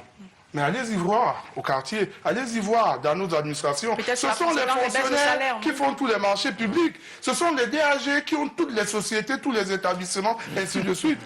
Où va-t-on donc finalement? Carole, oui, le président de la République doit tout faire. Mais moi, j'interroge l'hypocrisie et l'imposture. De qui? J'en viens. Laissons le président de la République, faisons comme si le ministre était le petit président de la République du coin et qui a un DAG qu'il n'a pas choisi, qu'il a un sous-directeur qu'il n'a pas choisi. Quand le proviseur est remplacé par son élève le plus calme de l'école normale. Généralement, quand on condamne un gestionnaire, on le condamne sur les visas. C'est-à-dire, il croit que le chef de service a bien travaillé, le sous-directeur, le directeur. C'est pour cela qu'il pense que l'appareil qu'on lui a accolé l'aide à travailler. Mais malheureusement, c'est le cas à la présidence de la République. Est-ce que les collaborateurs du chef de l'État, du secrétaire général jusqu'au sous-préfet, est-ce qu'ils sont dans leur poste de prédilection pour aider à la décision? Donc je crois, à mon humble avis, que ce n'est pas demain. Et je me pose la question, comment au temps d'Aïou ça se faisait? Et je termine en se posant la question, que deviennent ceux qui servent honnêtement la République? C'est ça. Alors, que deviennent ceux qui servent honnêtement la République? C'est bien compris, François. Que deviennent c'est bien ceux compris. qui servent honnêtement Alors, la je voudrais, République? monsieur, vous emmener maintenant sur les pressions venant des institutions internationales. On a bien vu que, outre la France, il y a eu les États-Unis, il y a l'ONU et l'Union africaine qui dénoncent certaines incarcérations considérées comme arbitraires dans cette opération épervier. Pourquoi, Christophe Boukonou? Simplement parce que, comme on est dans le concert des nations et que le monde est devenu un village planétaire, et nous adhérons à des institutions internationales, nous prenons des engagements, nous ratifions des conventions internationales, voyez-vous, et ça signifie un certain nombre d'obligations que nous nous faisons par rapport, par exemple, à la façon d'administrer notre justice. S'il se trouve donc que nous avons même des lois internes, nous avons des conventions internationales qui ont été ratifiées que nous ne respectons pas, ceux qui ont la charge de faire le suivi du respect de ces instruments-là vont dire, à ce niveau, si vous n'avez pas respecté, alors la conséquence qui est prévue dans la convention, c'est que voilà la mesure, voilà, vous devez libérer la personne. Et il y a un problème, et c'est même l'une des choses qui discrédite un peu l'opération épervier, parce qu'il y a de vrais cas d'atteinte à la fortune publique. Mais quand vous voyez l'emballement judiciaire, d'abord parce que les poursuites ne sont pas promptes, comme le disait, mais ne sont pas certaines. Et tout, le jour où quelqu'un qui est haut placé dit, bon, celui-là, on le poursuit. À ce moment-là, le policier fait tout, mais ne respecte pas ce qui est prévu pour les poursuites. Le magistrat, le procureur de la République ou le procureur général, dans le cas du TCS, fait tout ce qu'il veut. Parce qu'il sait que, de toute manière, l'ordre a déjà été donné de poursuivre. En réalité, cet ordre-là, c'est de condamner. Voyez-vous? Et ça se répercute donc sur l'ensemble de la procédure. Et vous voyez des choses qui sont effarantes. Il faut aller lire souvent les décisions qui sont prises. Lorsqu'on dit, par exemple, le groupe de travail de l'ONU contre la détention arbitraire a pris telle décision ou telle position par rapport à tel individu, il faut souvent les lire. On dit voici les faits. Voici ce que telle personne a dit qui a saisi le groupe de travail et voici ce que le gouvernement camerounais répond. Et voici la réalité. Et c'est une décision qui est très argumentée. Donc moi, je ne suis pas du tout surpris parce que même à l'intérieur, avant que ces institutions internationales, ces pays amis, avant que ces pays se prononcent sur ce qui se passe il y avait déjà des dénonciations locales. Dans certains dossiers, ici même dans la presse camerounaise, on a coutume de pointer du doigt certains comportements qui ne sont pas calqués sur, qui ne sont pas conformes à ce qui est prévu par les lois. Merci Christophe Bobiko. Alors Fossan Djikam, est-ce que ce n'est pas un peu piétiner, on va le dire comme ça, la suprématie de l'État du Cameroun, que de lui dire, écoutez, vous avez rendu, la justice de votre pays a rendu telle décision et nous trouvons que c'est arbitraire? Non mais c'est nous-mêmes, c'est à nous, tous autres Camerounais, de rendre nos décisions incontestables au niveau international. Lorsque nous-mêmes nous piétinons nos lois, qu'est-ce que vous voulez que les autres nous disent? Bobiko nous disait tout à l'heure, nous avons signé des conventions avec des institutions internationales. Nous devons les respecter. Alors quand ces institutions remarquent qu'il y a des défaillances graves dans les procédures qui amènent les gens en justice, elle a tout le droit d'attirer notre attention, de nous demander de faire très attention. Parce que désormais, l'esprit du monde aujourd'hui, c'est d'avoir plus d'espace de liberté. Vous voyez? Alors, nous sommes arrivés à un point où, dans l'histoire des sciences politiques, on n'a jamais entendu parler d'un pays où on arrête autant de collaborateurs du chef de l'État au motif de détournement des deniers publics. Alors, moi, je voudrais me poser aussi une question, ainsi qu'à nos téléspectateurs qui nous regardent. Pourquoi, depuis une vingtaine d'années, on arrête autant de gens avec des décisions cavalières que tout le monde connaît et les gens continuent toujours à voler? Puisque les gens continuent toujours à détourner et de plus belle, pourquoi est-ce que cela arrive? Ça veut dire qu'il y a quelque chose qui coince quelque part. Et ce quelque chose-là, c'est quoi? C'est que la justice a les mains liées. Vous voyez? Si on laisse, c'est vrai, on dit l'indépendance de la magistrature est aussi garantie par le chef de l'État, ici comme ailleurs, mais c'est vrai. Mais tel que, vous savez, nous sortons d'un code pénal où on a tenté de cravater encore les magistrats en leur disant si vous essayez de poursuivre un ministre en fonction et autres, on va vous coller tel nombre d'années de prison. Et là, on n'a pas fini d'épiloguer là-dessus. On se retrouve dans un autre dossier où le magistrat est encore frustré. Comment ces gens qui ont choisi de faire carrière dans une telle profession qui est aussi noble, peuvent-ils continuer à bien faire leur travail? J'interpelle encore une fois de plus le chef de l'État là-dessus. François Bikoro, je vous rassure, Carole, les magistrats camerounais vont continuer à travailler. Je vous rassure que tant que les Camerounais, la société, ne mettra pas à la disposition des magistrats les moyens qu'il faut pour qu'ils travaillent, nous aurons toujours ce que nous sommes en train de faire. Je pense, à mon humble avis, que si le policier du coin peut régler un petit problème à son niveau, sans regarder les 200 ou 1000 francs qu'on va lui donner, on n'arrivera pas à aller mettre 150 dossiers devant un magistrat qui est payé à la pige. Je pense, à mon humble avis, mais il faut valoriser d'abord. Je pense, à mon humble avis, que si on savait comment on fait pour travailler à la Sonara, comment on fait pour travailler à la CNPS? Comment on fait pour travailler dans ces sociétés où on croit que seuls les enfants des nantis y vont, alors que les enfants des nantis sont autant intellectuels et intelligents que nous autres? Il s'agit de réformer la société camerounaise. Est-ce que c'est pour ça que les décisions rendues sur le plan national sont battues en brèche à l'international? Non. Oui. Je vous donne un exemple. François Bikoro. Les institutions créées par l'État du Cameroun, sur pression des organisations internationales, piquent un monsieur pour vol. C'est un enseignant. Et 3 semaines après, il est nommé ministre. Ça veut dire qu'il n'y a pas une corrélation au niveau des institutions chargées d'implémenter la lutte contre les prévarications. Nous pensons donc, et je reviens toujours sur l'imposture des gens qui doivent le faire. Je vous dis, quand un enfant a payé le concours pour aller à l'ENAM, il devient administrateur civil, il est un type qui est un imposteur, il ne peut pas bien travailler pour son ministre parce qu'il ne comprend pas le dossier. Le groupe de travail avait envoyé le dossier à des administrateurs camerounais. Ils ont fait comme on fait toujours, s'il n'y a pas de ils n'ont même pas ouvert. Quand ça a été forclos, on ne pouvait plus donner la bonne information au groupe de travail pour qu'il y ait manifestation de la vérité. Et dans le groupe de travail, imaginez que ce soit le cas pour tous ceux qui ne connaissent pas l'adresse du groupe de travail des Nations Unies, à Sangmalima, à Mandjumba, à Pondjomokwe, qui croulent dans nos prisons sans savoir comment ils feront pour en sortir. Je pense, et je le redis encore, pour terminer, la société camerounaise ne doit plus laisser entre les seules mains fébriles de ceux qui, depuis 30 ans, n'ont pas pu nous donner le gage que ça va avancer. Il faudrait qu'on aide avec des attitudes d'abord d'honnêteté, de probité et surtout de service à la nation. Maître Assira, peut-être vous avez Juste une seconde.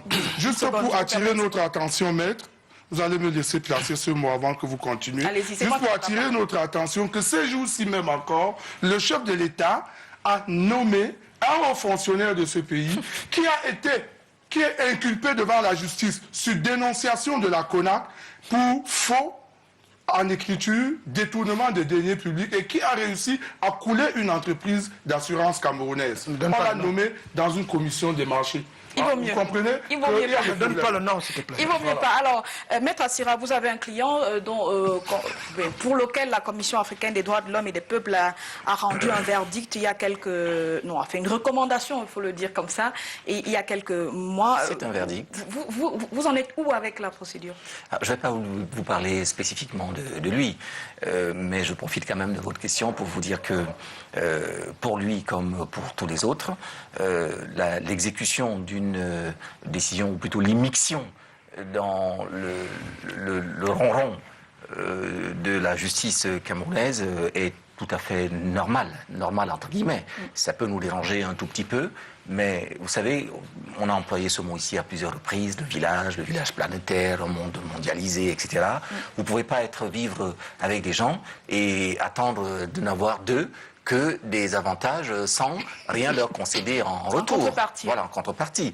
Donc il est parfaitement normal que le droit international s'invite dans le débat camerounais, et c'est le cas pour ces organisations internationales qui ont érigé un certain nombre de standards de bonne justice, comme il y a des standards de bonne gouvernance, comme il y a des standards de démocratie, etc., de bonne économie. Vous avez des organismes, des instituts internationaux qui viennent vous évaluer sur la base des standards qui sont les standards universels.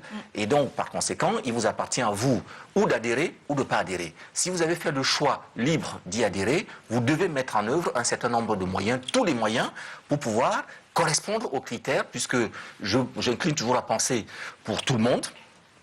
Je vais vous dire la même chose pour le cas d'Atangana Mbara, qu'il ne peut pas y avoir une atteinte à sa liberté ou à son indépendance à partir du moment où c'est votre propre signature qui vous a conduit à cette situation-là. Donc, dans le cas d'Atangana Mbara, nous avons obtenu cette décision et nous espérons que le Cameroun, allant dans le sens de sa signature, va évidemment aller dans le cadre des recommandations qui ont pu être faites. Christophe Bobiokono, pour revenir sur le cas de Lydie Meyoum, parce que nous sommes en train de sortir de ce sujet, est-ce que ce type d'acte, c'est-à-dire cette grâce accordée par le président de la République, ne renforce pas le sentiment anti-français au Cameroun? Oh, enfin, ce serait une erreur si ça renforçait le sentiment. Comme s'il y a une impunité parce qu'on en passe. Les Français font ce qu'il faut pour protéger leurs citoyens. Oui, pour le bien-être de leurs citoyens. Regardez, on est en plein euro là. Regardez l'équipe de France. Ils ont pris les meilleurs joueurs un peu partout dans le monde, ils composent leur équipe. On parle d'équipe africaine de football. Voilà, et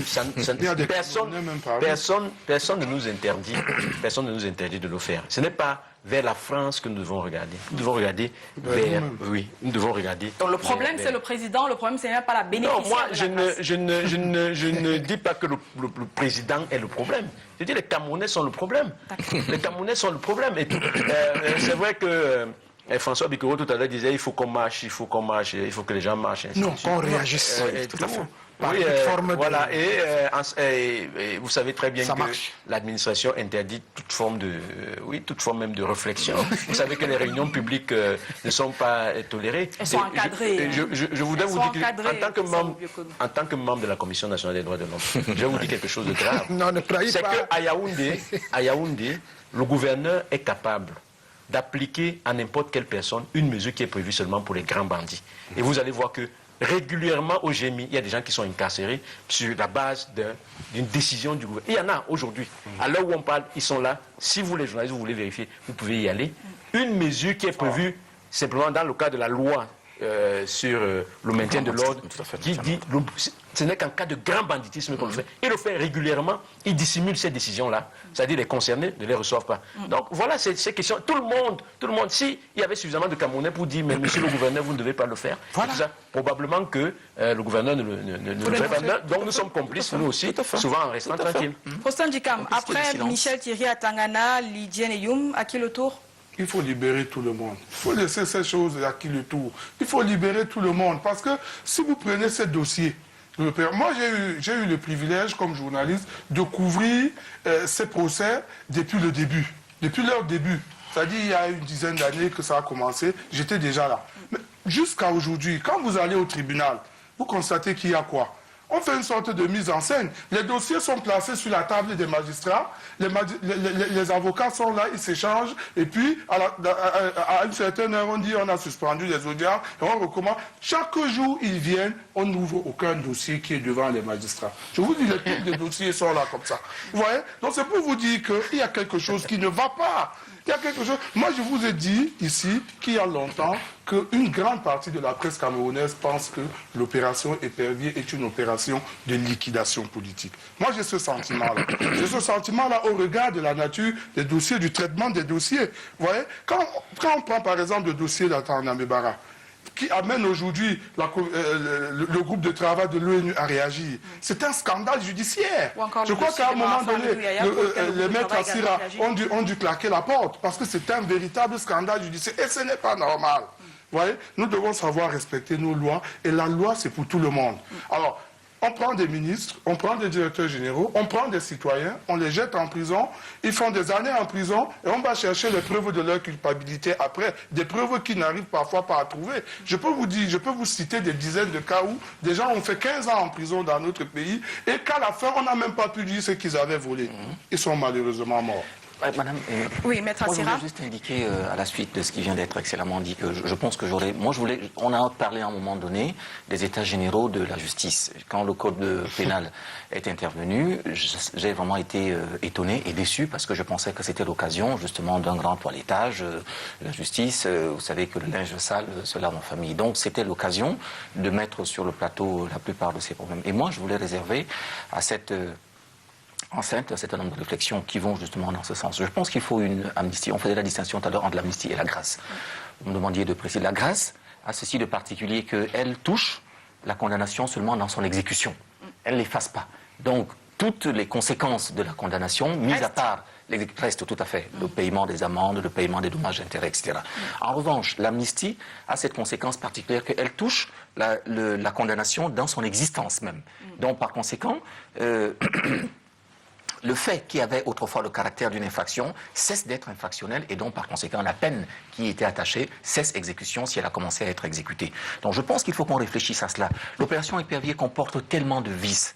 La justice doit aussi avoir, de mon point de vue, un caractère éducatif. Il faut que l'opinion puisse comprendre le processus qui a conduit à telle ou telle décision, ce qui est loin d'être le cas pour l'instant. Donc, qu'on fasse, de mon point de vue, une amnistie, même si elle doit être éventuellement une amnistie conditionnelle, subordonnée au paiement de quelques amendes ou de quelque chose dans ce genre, mais qui est une amnistie.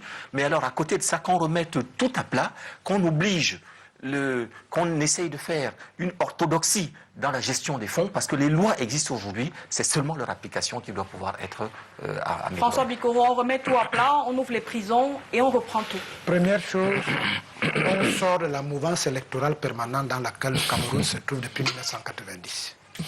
Nous sommes un pays où, dès qu'on veut dire quelque chose, on dit non, c'est parce qu'il est un homme politique, c'est parce qu'il est ceci. Extrayons dans le subconscient des Camerounais que si on est un homme politique, si on est de nationalité française, qu'on n'est pas sous le coup de la justice. Tout le monde au même pied d'égalité. Mais maintenant, toilettons la seule chose qui rassemble tous les Camerounais, c'est-à-dire la régulation de la société, l'administration.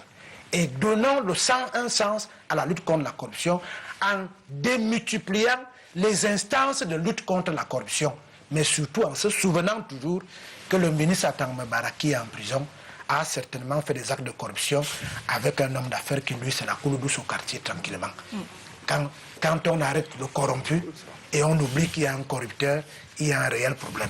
Et quand on arrête les gens parce qu'ils ont parlé de politique, il y a un réel problème. Mais je ne suis pas de ceux qui pensent qu'on doit libérer les prisons. Libérer ceux qui sont innocents, arrêter les gens quand ils commettent l'infraction, parce qu'il y a un DG dans ce pays qui a été condamné parce que 12 ans avant, le timbre était à 500 francs en son temps. On lui a dit qu'il avait donné un marché sans timbre, sans savoir si le marché, lui, avait été exécuté. Et je salue le colonel Ekoto, qui avait vu des années de sa vie se perdre inutilement, qui a lu dans les plans de journaux qu'il était un grand voleur, qui gérait 400 milliards à la communauté urbaine sans que quelqu'un lui demande qu'est-ce qu'il en fait, et on l'a condamné parce qu'il a pris quelques francs dans un matin, on a dit qu'il n'a rien fait. Et un matin, il se retrouve du sort. Et il est sorti sur des béquilles. Il s'est sorti sur des béquilles. Christophe Obutono, on sort de là avec quoi? Sur cette question de l'opération épervier et ce rapport avec l'affaire Lydia Neyoum. Bon, disons que j'ai indiqué tout à l'heure que nous devons être exigeants avec nos gouvernants pour qu'il y ait de bases plus claires, plus cohérentes de l'administration de la justice chez nous. Les Camerounais sont en droit de demander au président de la République, puisqu'il a ce pouvoir-là, de gracier les autres, parce que je ne vois pas quelle est la réparation qu'on a lorsqu'on garde quelqu'un 25 ans, 40 ans en prison, alors qu'on ne met pas autant d'énergie pour aller récupérer souvent ce qui a été... Il y a des gens qui ont été condamnés depuis des années, qui continuent de bénéficier de leurs avoirs. Et souvent, la décision de justice a dit qu'on confisque les biens. Vous comprenez? Donc, il y a cela. Mais concernant donc les étrangers qui se retrouvent dans notre pays, ce qui se passe n'est pas normal. Et moi, je n'accuse pas les étrangers. J'accuse ceux qui gouvernent, ceux qui administrent la justice dans notre pays. Vous avez des multinationales qui ont plus, lorsqu'elles se retrouvent au tribunal, ont plus de poids sur la balance que les citoyens camerounais même qui sont poursuivis. Que leurs adversaires. Vous avez des hommes dans des affaires purement pénales, où la présence de celui qui est poursuivi est une obligation. Vous avez par exemple, vous avez comment je vais dire ça, des étrangers qui ne viennent pas au tribunal. Et les Maïssas sont quasiment aux ordres. Je cite un exemple que Kalara a traité plusieurs fois. Il y a un monsieur à Douala qui s'appelle monsieur Madibos, de la société Movis Cameroun, poursuivi pour avoir disposé d'une cargaison de cacao qui appartenait à un jeune homme, un homme d'affaires camerounais. Il avait seulement la garde et tout. Il en a disposé comme il voulait. Il ne vient pas au tribunal. Mais les juges sont... Parce qu'il est étranger. Voilà. Peut-être pas parce qu'il est étranger, mais parce que la justice est mal dite. Et comme dans son cas, il est français, on dirait que c'est parce qu'il est français. Moi, je crois qu'on a bien des magistrats ici, des Camerounais, qui ont condamné des étrangers, y compris des Français, sur le territoire, sans qu'il y ait aucun problème. Alors, messieurs, je vais vous convier maintenant à parler d'autre chose, pendant qu'au Cameroun, on est focalisé sur les questions de nationalité et donc de justice. Les États-Unis font face à une montée de violence, notamment envers les Noirs. Cette semaine, à Dallas encore, Faustin Dicam, on a vu une tuerie qui a même contraint Barack Obama à interrompre sa participation à l'OTAN. Cette communauté semblait beaucoup attendre de Barack Obama, plus qu'elle en a reçu. Comme nous tous, nous attendions tous beaucoup de choses de Barack Obama, en tant qu'Africain, en tant que Noirs, comme ceux qui sont aujourd'hui tués tous les jours dans les rues américaines. Mais il n'en a rien été. Nous pensons quand même qu'il y a en coin une petite déception. Peut-être que nous avons surestimé M. Barack Obama lorsqu'il arrivait aux affaires. On a cru que, enfin, étant noir et président américain, il réussirait à régler ce problème de racisme qu'il y a entre noirs américains et blancs américains. Mais je crois qu'au sorti de ces deux mandats, il est un peu dépassé par les événements. Vous voyez que c'est presque tous les jours maintenant, il y a une telle montée d'extrémisme et de racisme aux États-Unis qu'on ne comprend pas. Et c'est presque tous les jours que dans les rues américaines, on trouve. Et vous voyez qu'il y a un noir qui a dû se faire justice, on va le dire. On en vient tout de suite. Le temps pour moi, Maître Assira. Est-ce que la communauté était vraiment en droit d'attendre autant de choses du président américain juste parce qu'il est noir et fait partie d'elle? Si je voulais être méchant avec lui, je crois que je le paraphraserais simplement, parce qu'il nous a dit ici en Afrique que l'Afrique n'avait pas besoin d'hommes forts, mais d'institutions faibles. Et lui, il a justement prouvé qu'un homme ne peut pas, fort. Voilà, tout à fait. Un homme ne peut pas être fort. Il est toujours pris dans les institutions. Donc, les institutions des États-Unis, aujourd'hui, peu importe l'homme qui sera l'homme ou la femme, puisqu'on a aujourd'hui beaucoup de chance d'avoir plutôt bientôt une femme, peu importe sa couleur de peau, ne pourra pas changer grand-chose, puisque l'institution sera de toute façon toujours plus forte que lui. Mais plus directement à votre question. Je crains qu'on ne lui fasse non plus, il ne faut pas tomber, aller de Caraïbes dans Scylla. On ne peut pas dire que Barack Obama n'a rien fait du tout. Je voudrais juste vous indiquer que statistiquement, il y a peut-être beaucoup de Noirs, beaucoup d'incidents qui impliquent les Noirs, mais je ne pense pas qu'il y ait en nombre de morts beaucoup de Noirs. Je voulais juste vous donner quelques exemples pour les rapprocher dans le temps. D'accord. Une centaine de personnes mortes qui étaient des homosexuels, donc vous avez les Noirs, c'est les pas homosexuels. un Noir américain. Mais c'est une communauté quand même aussi, hein? Oui, c'est un Arabe d'origine. Je voudrais les mettre bout à bout pour vous indiquer qu'il y a un problème noir, c'est vrai, il y a un problème homosexuel. Les minorités? Il y a des enfants qui ont été tués il y a 2 ou 3 ans dans une école en nombre important. Donc le problème, est-ce vraiment une question de noir? Est-ce qu'on pouvait attendre qu'un noir vienne régler cette question de noir? Je pense que le problème américain va largement au-delà de la société américaine, comme d'ailleurs la plupart des sociétés occidentales ont besoin d'une véritable remise en cause, parce que j'ai le sentiment qu'on est en train d'entrer dans une certaine forme de dégénérescence. Christophe Bobiokono, certains attendaient même de Barack Obama des actions en direction de l'Afrique, dont le père est natif. Qu'aurait pu faire le président américain pour, je vais dire, nous? Mais c'est le chef de l'État américain, vraiment. Désolé, il est élu par il des doit travailler Américains. pour les Américains, pas pour vous. C'est un Américain. Donc, si on le comprend, on n'attend pas autre chose. C'est comme quand Eto'o, il a ses millions, il vient jouer pour le Cameroun, il joue au football. Mais tout le monde veut lui prendre le peu qu'il a, il travaille là-bas. Mais personne ne vient partager, personne ne vient partager. Non, vraiment, sachons ce que nous pouvons attendre d'un État. En réalité, le Cameroun a des relations avec les États-Unis. Ce n'est pas le président américain qui a une relation particulière avec notre pays ou bien notre... Mais est-ce que le génotype n'aurait pas pu rapprocher les hommes quand même? Notre Parce que c'est inédit dans l'histoire d'avoir un président Monsieur américain. Obama a sa touche personnelle. Il a sa touche personnelle. Il est très apprécié par une bonne partie des Américains par sa façon de gérer les choses. Et c'est ça qui est important. Moi, je vous dis, si les Camerounais étaient très fiers de leur président, ça me suffirait. Je m'en foutrais de savoir, excusez-moi pour le terme, ce que pensent les Tchadiens, les Français de notre chef de l'État, dès lors que nous sommes en adéquation avec lui. Donc je n'attends rien, véritablement rien du président Obama, du fait de ses origines africaines. Mais c'est un chef d'État, le chef d'État d'une nation et tout ça. Et c'est dans le rapport qu'il y a entre cette nation-là et la nôtre qu'on peut attendre quelque chose. François Bikoro, il y a quand même une montée de l'insécurité que le président Obama aurait peut-être pu régler selon ses compatriotes. Pourquoi? Les Noirs ne se sont jamais sentis aussi mal à l'aise que sous l'ère d'Obama. Et c'est quand même paradoxal, non? Non, ce n'est pas paradoxal. Pourquoi? Le maître vous a dit, et ça rejoint ce que nous disons depuis, un président de la République doit être contrôlé par les autres pans de la société. Aux États-Unis, les communautés sont assez fortes, les intérêts sont assez forts. Le président de la République peut jouer tout le rôle qu'il veut, mais quand il touche à des intérêts, les intérêts priment sur sa force, surtout quand il n'est pas un homme fort. Je pense pour ma part qu'on avait oublié qu'Obama est aussi blanc. Qu'il a aussi du gène blanc. Non, il est blanc.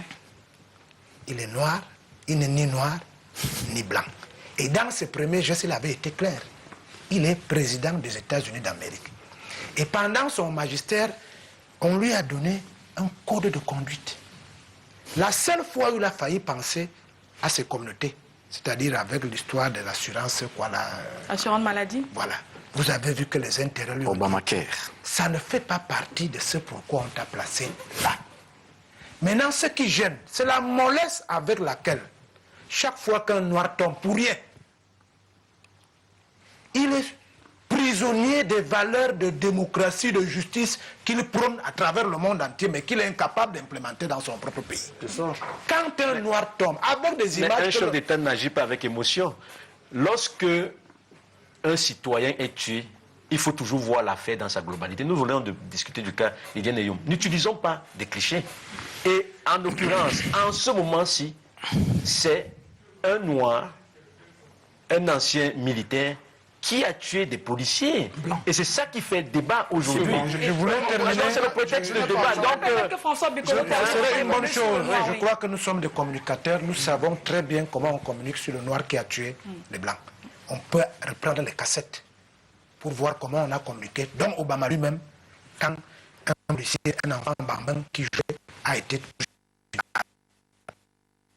L'émotion. Terminé. Comment est-ce qu'on appréhende une situation où le noir est la victime ou le bourreau? C'est ça qui est un problème. Si c'était une affaire d'Américains, c'est-à-dire quand un noir américain pose un acte, il faut sanctionner cet acte, sans pour autant vouloir l'envelopper d'autres oripeaux. Merci François. C'est ça qui Est-ce que vous comprenez qu'à un moment donné, les Noirs veulent se faire justice parce que c'est un peu comme ça que cet acte a été interprété à Dallas? Est-ce que c'est dire que le système de la justice de M. Obama a failli? Oui, ben, vous savez que c'est une lutte qui dure depuis la nuit des temps.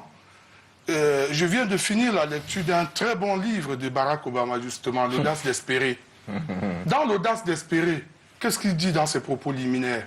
Il parle de ce qu'il a fait étant aux avant-postes de la lutte pour la réhabilitation de l'homme noir aux États-Unis. Il a souvent été aux avant-postes. Il a dit dans son livre, L'audace d'espérer.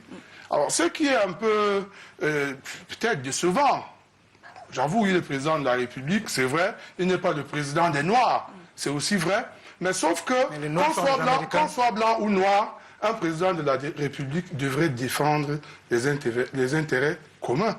Vous voyez? Alors, quand des Noirs sont attaqués plusieurs fois, et qu'on voit on voit que la justice américaine est mièvre sur les décisions qu'elle prend là-dessus, il y a un problème. Ça suscite la lutte. Lui-même, Barack Obama, dit dans le même livre qu'il n'a jamais perdu. Soit il gagne, soit il apprend. Vous voyez? Alors, il faut qu'il nous apprenne maintenant qu'est-ce qui se passe, parce que le noir qui a tué c'est un policier blanc. C'est un peu le dépit, c'est la révolte face à toutes ces injustices que subissent les Noirs tous les jours sur le territoire américain. Donc, c'est ça le véritable problème. Vous voyez? Donc, et là-dessus, Obama a échoué. Comme un autre président aussi aurait pu échouer. C'est pas forcément parce qu'il est noir qu'il devait défendre tant qu'il est les intérêts des Noirs. Même le président Bush, à son époque, avait échoué sur ce sujet. Donc il faudra... C'est un problème national aux États-Unis. C'est bien compris, c'est bien compris. C'est un problème historique. Maître Assira, est-ce que cela ouvre une ébauche du bilan de ce que M. Obama laisse à la tête de l'État américain 8 ans plus tard, qu'à la fin de ce mandat, qu'il y ait cette montée de violence dans ce pays? Ça s'explique comment? Je ne sais pas. Encore une fois, je ne vais pas me dédire en 5 ou 10 minutes. Je n'ai pas le sentiment que le fait pour un président d'être là au moment où se réalise un certain nombre de méfaits, d'infractions sur son territoire, doivent nécessairement lui être imputables. Vous savez, aujourd'hui, le monde est extrêmement tourmenté. Obama ne peut pas être plus responsable des crimes, homicides qui sont effectués, alors que dans le même temps, on voit très bien que ce qu'il essaye de faire, c'est précisément de ramener la possession des armes, parce que c'est ça le problème aux États-Unis. Cette liberté qu'on peut avoir, cette licence qui a été donnée, une licence de tuer, nous aurions été aux États-Unis ici, je ne suis pas sûr que votre émission se serait passée, parce que pour peu que j'ai quelque chose qui me tourne dans la tête, je suis en mesure de prendre mon Colt, d'une part, et puis... que vous l'avez pas sur vous. Voilà, voilà. Donc, vous avez, de ce point de vue, dans la société américaine, un véritable problème. Et moi, je vois plutôt un président qui a au moins essayé d'instiller dans l'opinion la possibilité qu'on pouvait faire les choses autrement. On ne peut pas se résigner à l'idée de conserver la possibilité, le droit de tuer, donné à n'importe quelle personne, puisqu'il n'y a aucune enquête qui est réalisé. De la même façon, on ne peut pas prétendre qu'Obama serait, responsable de l'insécurité dans le monde. Aujourd'hui, quand on voit comment le monde est devenu fragile, quel que soit l'endroit de la planète où vous vous trouvez, que ce soit au Cameroun avec Boko Haram ou ailleurs, le terrorisme, voilà, etc. C'est le monde qui est devenu compliqué aujourd'hui. Donc ce qu'on peut peut-être attendre de nos dirigeants, c'est de les voir entreprendre. On ne peut pas réaliser, je disais tout à l'heure que cette complexité, cet entrelacement est tel que une seule solution ne peut pas suffire à tout décanter. C'est donc un ensemble coordonné, cohérent de solutions qui doit être mis en place et avec le temps. Donc si Obama n'aura réussi à inverser, à implémenter un système qui va peut-être même après lui porter ses fruits, pour ça il ne sera pas passé pour rien. Christophe Bobiokono, qui n'a pas compris de Obama et du peuple américain? Qui n'a pas compris, je ne sais pas, votre question est complexe, je ne la comprends pas. De Barack Obama et du peuple américain, qui n'a pas compris l'implémentation de la politique dont Maître Assira parlait tout à l'heure? Je veux dire de la communauté noire, pardon. Vous savez, Obama ne peut pas se substituer à l'appareil judiciaire. Quand vous commettez un crime, contrairement à ce qui se passe ailleurs. Oui, il y a des gens qui vous prennent en charge. Il y a des gens, et c'est ce que nous voulons au Cameroun. Quand vous avez volé l'argent de l'État, il y a des gens qui doivent vous prendre. On ne doit pas attendre qu'il y ait une instruction qui vienne de la présidence de la République. C'est comme ça que ça se passe aux États-Unis. Maintenant, si le système et tout ça ne permet pas de sanctionner, j'allais dire de manière sévère, c'est les Américains qui le veulent. Parce que vous avez vu plusieurs tentatives pour essayer de revoir la législation sur les armes et plusieurs blocages. Et parce que là-bas, le jeu des institutions, il est réel. Donc on ne peut pas le lui reprocher. Malgré sa bonne volonté, il ne pourra pas. On ne peut pas. Il a ses idées, mais il est le chef de l'État, le chef de l'Amérique, et l'Amérique a son mode de fonctionnement, le mode de prise de décision. Il ne peut pas. Voilà. Bon, peut-être qu'il serait un bon dictateur, peut-être dans un pays africain, on ne sait jamais. Il aurait pu imposer ses armes. Mais moi, je ne peux pas lui reprocher ce qui. Ce n'est pas possible. Alors, le bilan de M. Obama, que je vais vous demander d'esquisser en quelques minutes, puisque nous allons bientôt achever cette émission. François Bikoro, qu'est-ce que vous retiendrez de ce premier président noir des États-Unis? Moi, je connais le système américain. C'est pour ça que je n'insiste pas sur le premier président noir. Un président américain, c'est un super ministre des Affaires étrangères. Sur ce plan, on ne peut pas dire qu'il a échoué. Il a parcouru le monde pour continuer à faire peur au reste du monde qui veut attaquer l'Amérique. Sur ce point, il est dans la même lignée, mais avec plus de douceur que Bush qui lui mettait les bombes partout. Mais il est resté constant sur ce que doit faire un président américain. C'est pour cela que nous avons de la peine à voir son implication à l'intérieur des États-Unis. La politique intérieure. La deuxième chose, c'est qu'il a failli tromper notre vigilance, parce que nous sommes dans l'émotion. Dès qu'on a appris que le président est un Africain... Qui s'appelait Obama, comme certaines personnes au Cameroun. Non, qu'il est un Africain, puisque son père est un digne Africain qui a refusé le luxe et le lucre des États-Unis, qui est rentré dans son village, piquer les piqûres aux jeunes Kenyans pour qu'ils sortent de l'année dans laquelle l'Afrique se trouve. Voilà le type d'Africain qu'on doit valoriser. On ne valorise pas le métissage qui ne nous sert absolument à rien. Donc je pense à mon humble avis que les Américains savent pourquoi ils ont choisi M. Obama et ils savent pourquoi ils veulent s'en débarrasser en tuant les Noirs pour donner l'impression que les Noirs sont des petits cons qui ne savent pas gérer. Maître Assira, on retient quoi de Barack Obama? Vous savez, dans la vie, en général, il y a ce qu'on appelle un modèle de représentation sociale. Le petit qui veut devenir footballeur un jour, c'est qu'il a la possibilité d'aspirer à quelque chose parce qu'il a vu Eto'o, il a vu des Roger Mila. Tout à fait. Je pense que le seul fait, si on s'en tenait simplement à l'idée qui est donnée à des Noirs, tout comme un peu avant lui, vous vous rappelez comment s'appelle l'ancien secrétaire général ghanéen, qui a été Kofi Annan, voilà, oui. Tout à fait. Vendre, permettez-moi l'expression, une certaine image du noir, une image positive, une image d'un noir rayonnant, qui peut être tout à fait compétent, qui a la possibilité de faire aussi bien que les autres sous son mandat. On n'a pas vu de catastrophe particulière. Il est resté un homme accessible.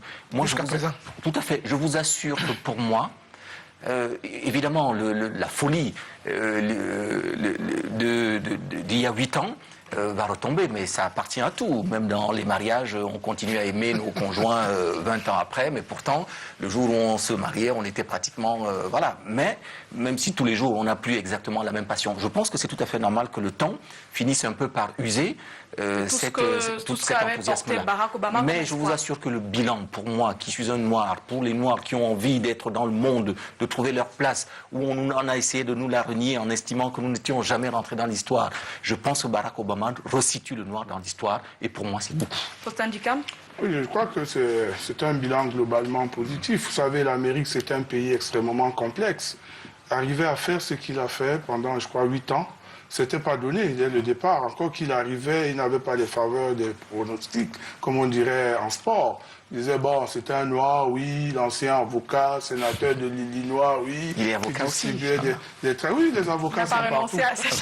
Oui, oui. Donc, et les gens ne le prenaient véritablement pas au sérieux. Mais 8 ans après, on se rend bien compte qu'il a réussi quand même à maintenir l'Amérique au rang de la superpuissance du monde. Ça, c'est déjà quelque chose de gagné. Bon, maintenant, sur les aspects liés aux droits de l'homme et autres, bon, on pourra revenir là-dessus. Ça n'a pas seulement été très positif partout. Il y a eu quelques défaillances ici comme ailleurs. Ça peut arriver, mais globalement, c'est un bilan totalement positif. Christophe Bobiokono, je crois que le meilleur témoignage qu'on peut faire de Barack Obama ne peut venir que de ses concitoyens. Et je voudrais vous indiquer une anecdote qui se passe pendant la campagne électorale pour la dernière élection.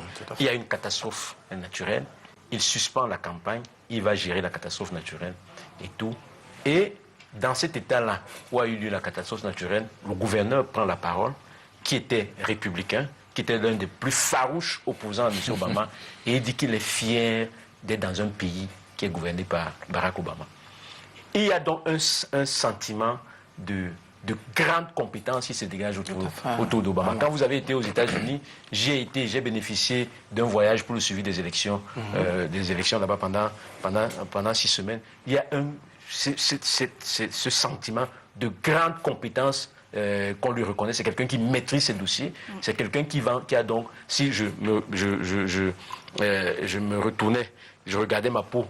C'est quelqu'un qui apporte beaucoup de fierté à l'homme noir. Parce que pour un premier président, le tout premier, qui a la couleur, qui a à peu près notre couleur, et qui dirige le plus puissant État du monde, oui, et tout ça, on n'a pas entendu dire si c'était un blanc, il aurait fait ceci en bien.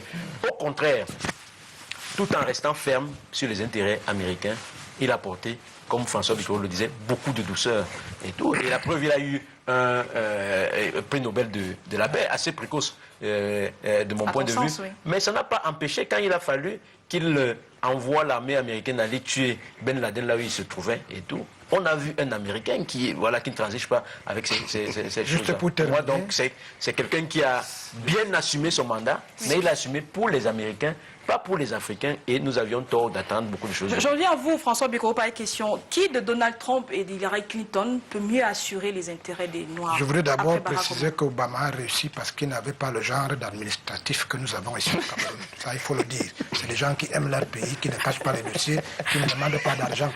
Je crois que l'Amérique, à mon humble avis, est rentrée dans l'histoire du tout blanc au métissage.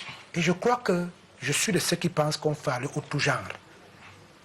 Je ne dis rien, c'est les Américains qui votent, mais je dis, l'histoire retiendra de l'Amérique ce grand tu-là, et puis qu'ils sont partis du tout blanc, maintenant ils sont allés au tout métis, ça veut dire qu'il reste maintenant une chose, c'est d'avoir une femme chef de l'exécutif américain. Maître Assira, le tout genre, les Américains peuvent pousser l'histoire jusqu'au bout?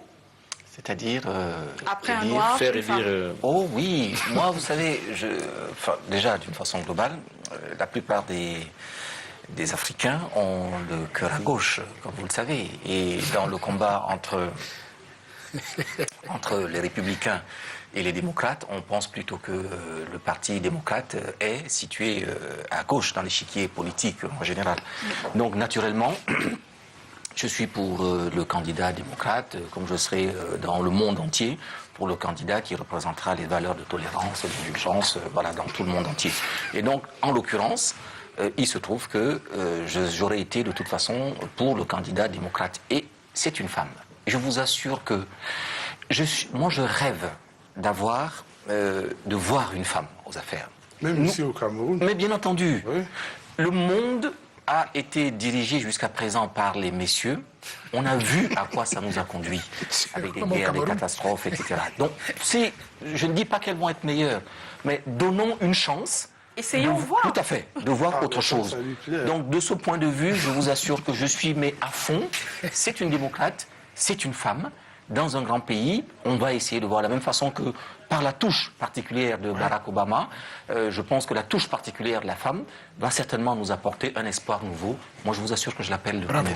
Alors, Donald Trump s'est illustré ces derniers jours par ses prises de parole au long de la campagne électorale, Faustin Dicam. Est-ce que ça donne des clignotants orange pour les Américains qui vont l'élire à la fin par rapport à Hillary Clinton? C'est un avis personnel. Moi, je trouve que si Donald Trump arrive à la Maison-Blanche, il serait le plus mauvais président américain qui soit.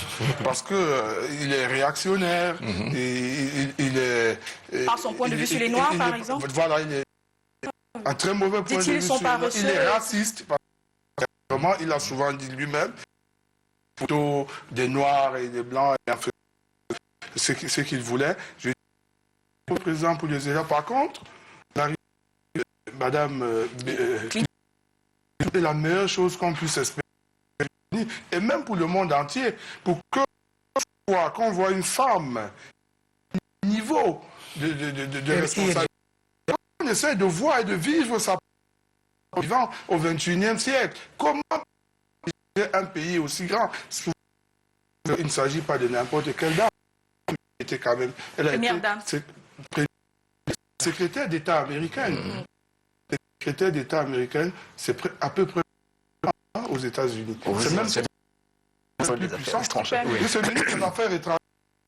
Pas un ministre des Affaires étrangères dans les républiques bananières. Secrétaire d'État américaine. Alors, on connaît un peu les positions de Hillary au gouvernement en place au Cameroun, notamment au politique. Est-ce que quelque chose, que ce soit elle qui en arrive? Non, moi je n'espère rien dans ce sens-là. Je pense que les gens doivent gérer leurs problèmes eux-mêmes. Et nous devons en prendre. Et je ne suis même pas attentif à son... Je ne fais que le dire. Je pense qu'elle sera une... Si elle est élue, elle sera une pour les Américains. Pas pour les Camerounais. Mais elle s'est souvent exprimée, non? Plusieurs même très dangereuses. Plusieurs dirigeants se sont exprimés. Je peux vous dire que si les Camerounais sont conscients de ce qu'ils peuvent changer, ils auraient influencé la conscience collective. Et ce ne serait même pas un bon que la présidente des États-Unis. Voilà, ce que nous devons faire ici, nous devons comme nation. Maître Assira, pour terminer. Un tout petit bémol. Un tout petit Christophe Biocono pour dire que l'effet papillon, lui, il vise l'action immédiate. Mais un dirigeant, pas que directement. Il suffit simplement que les autorités camerounaises aient de l'hostilité ou au moins de la qui est la leur, c'est-à-dire qu'ils ne soient pas encouragés de façon sérieuse. Vous avez encouragé autrui à se mettre en danger, même sans avoir rien fait, vous pouvez éventuellement plus ou moins les dirigeants africains.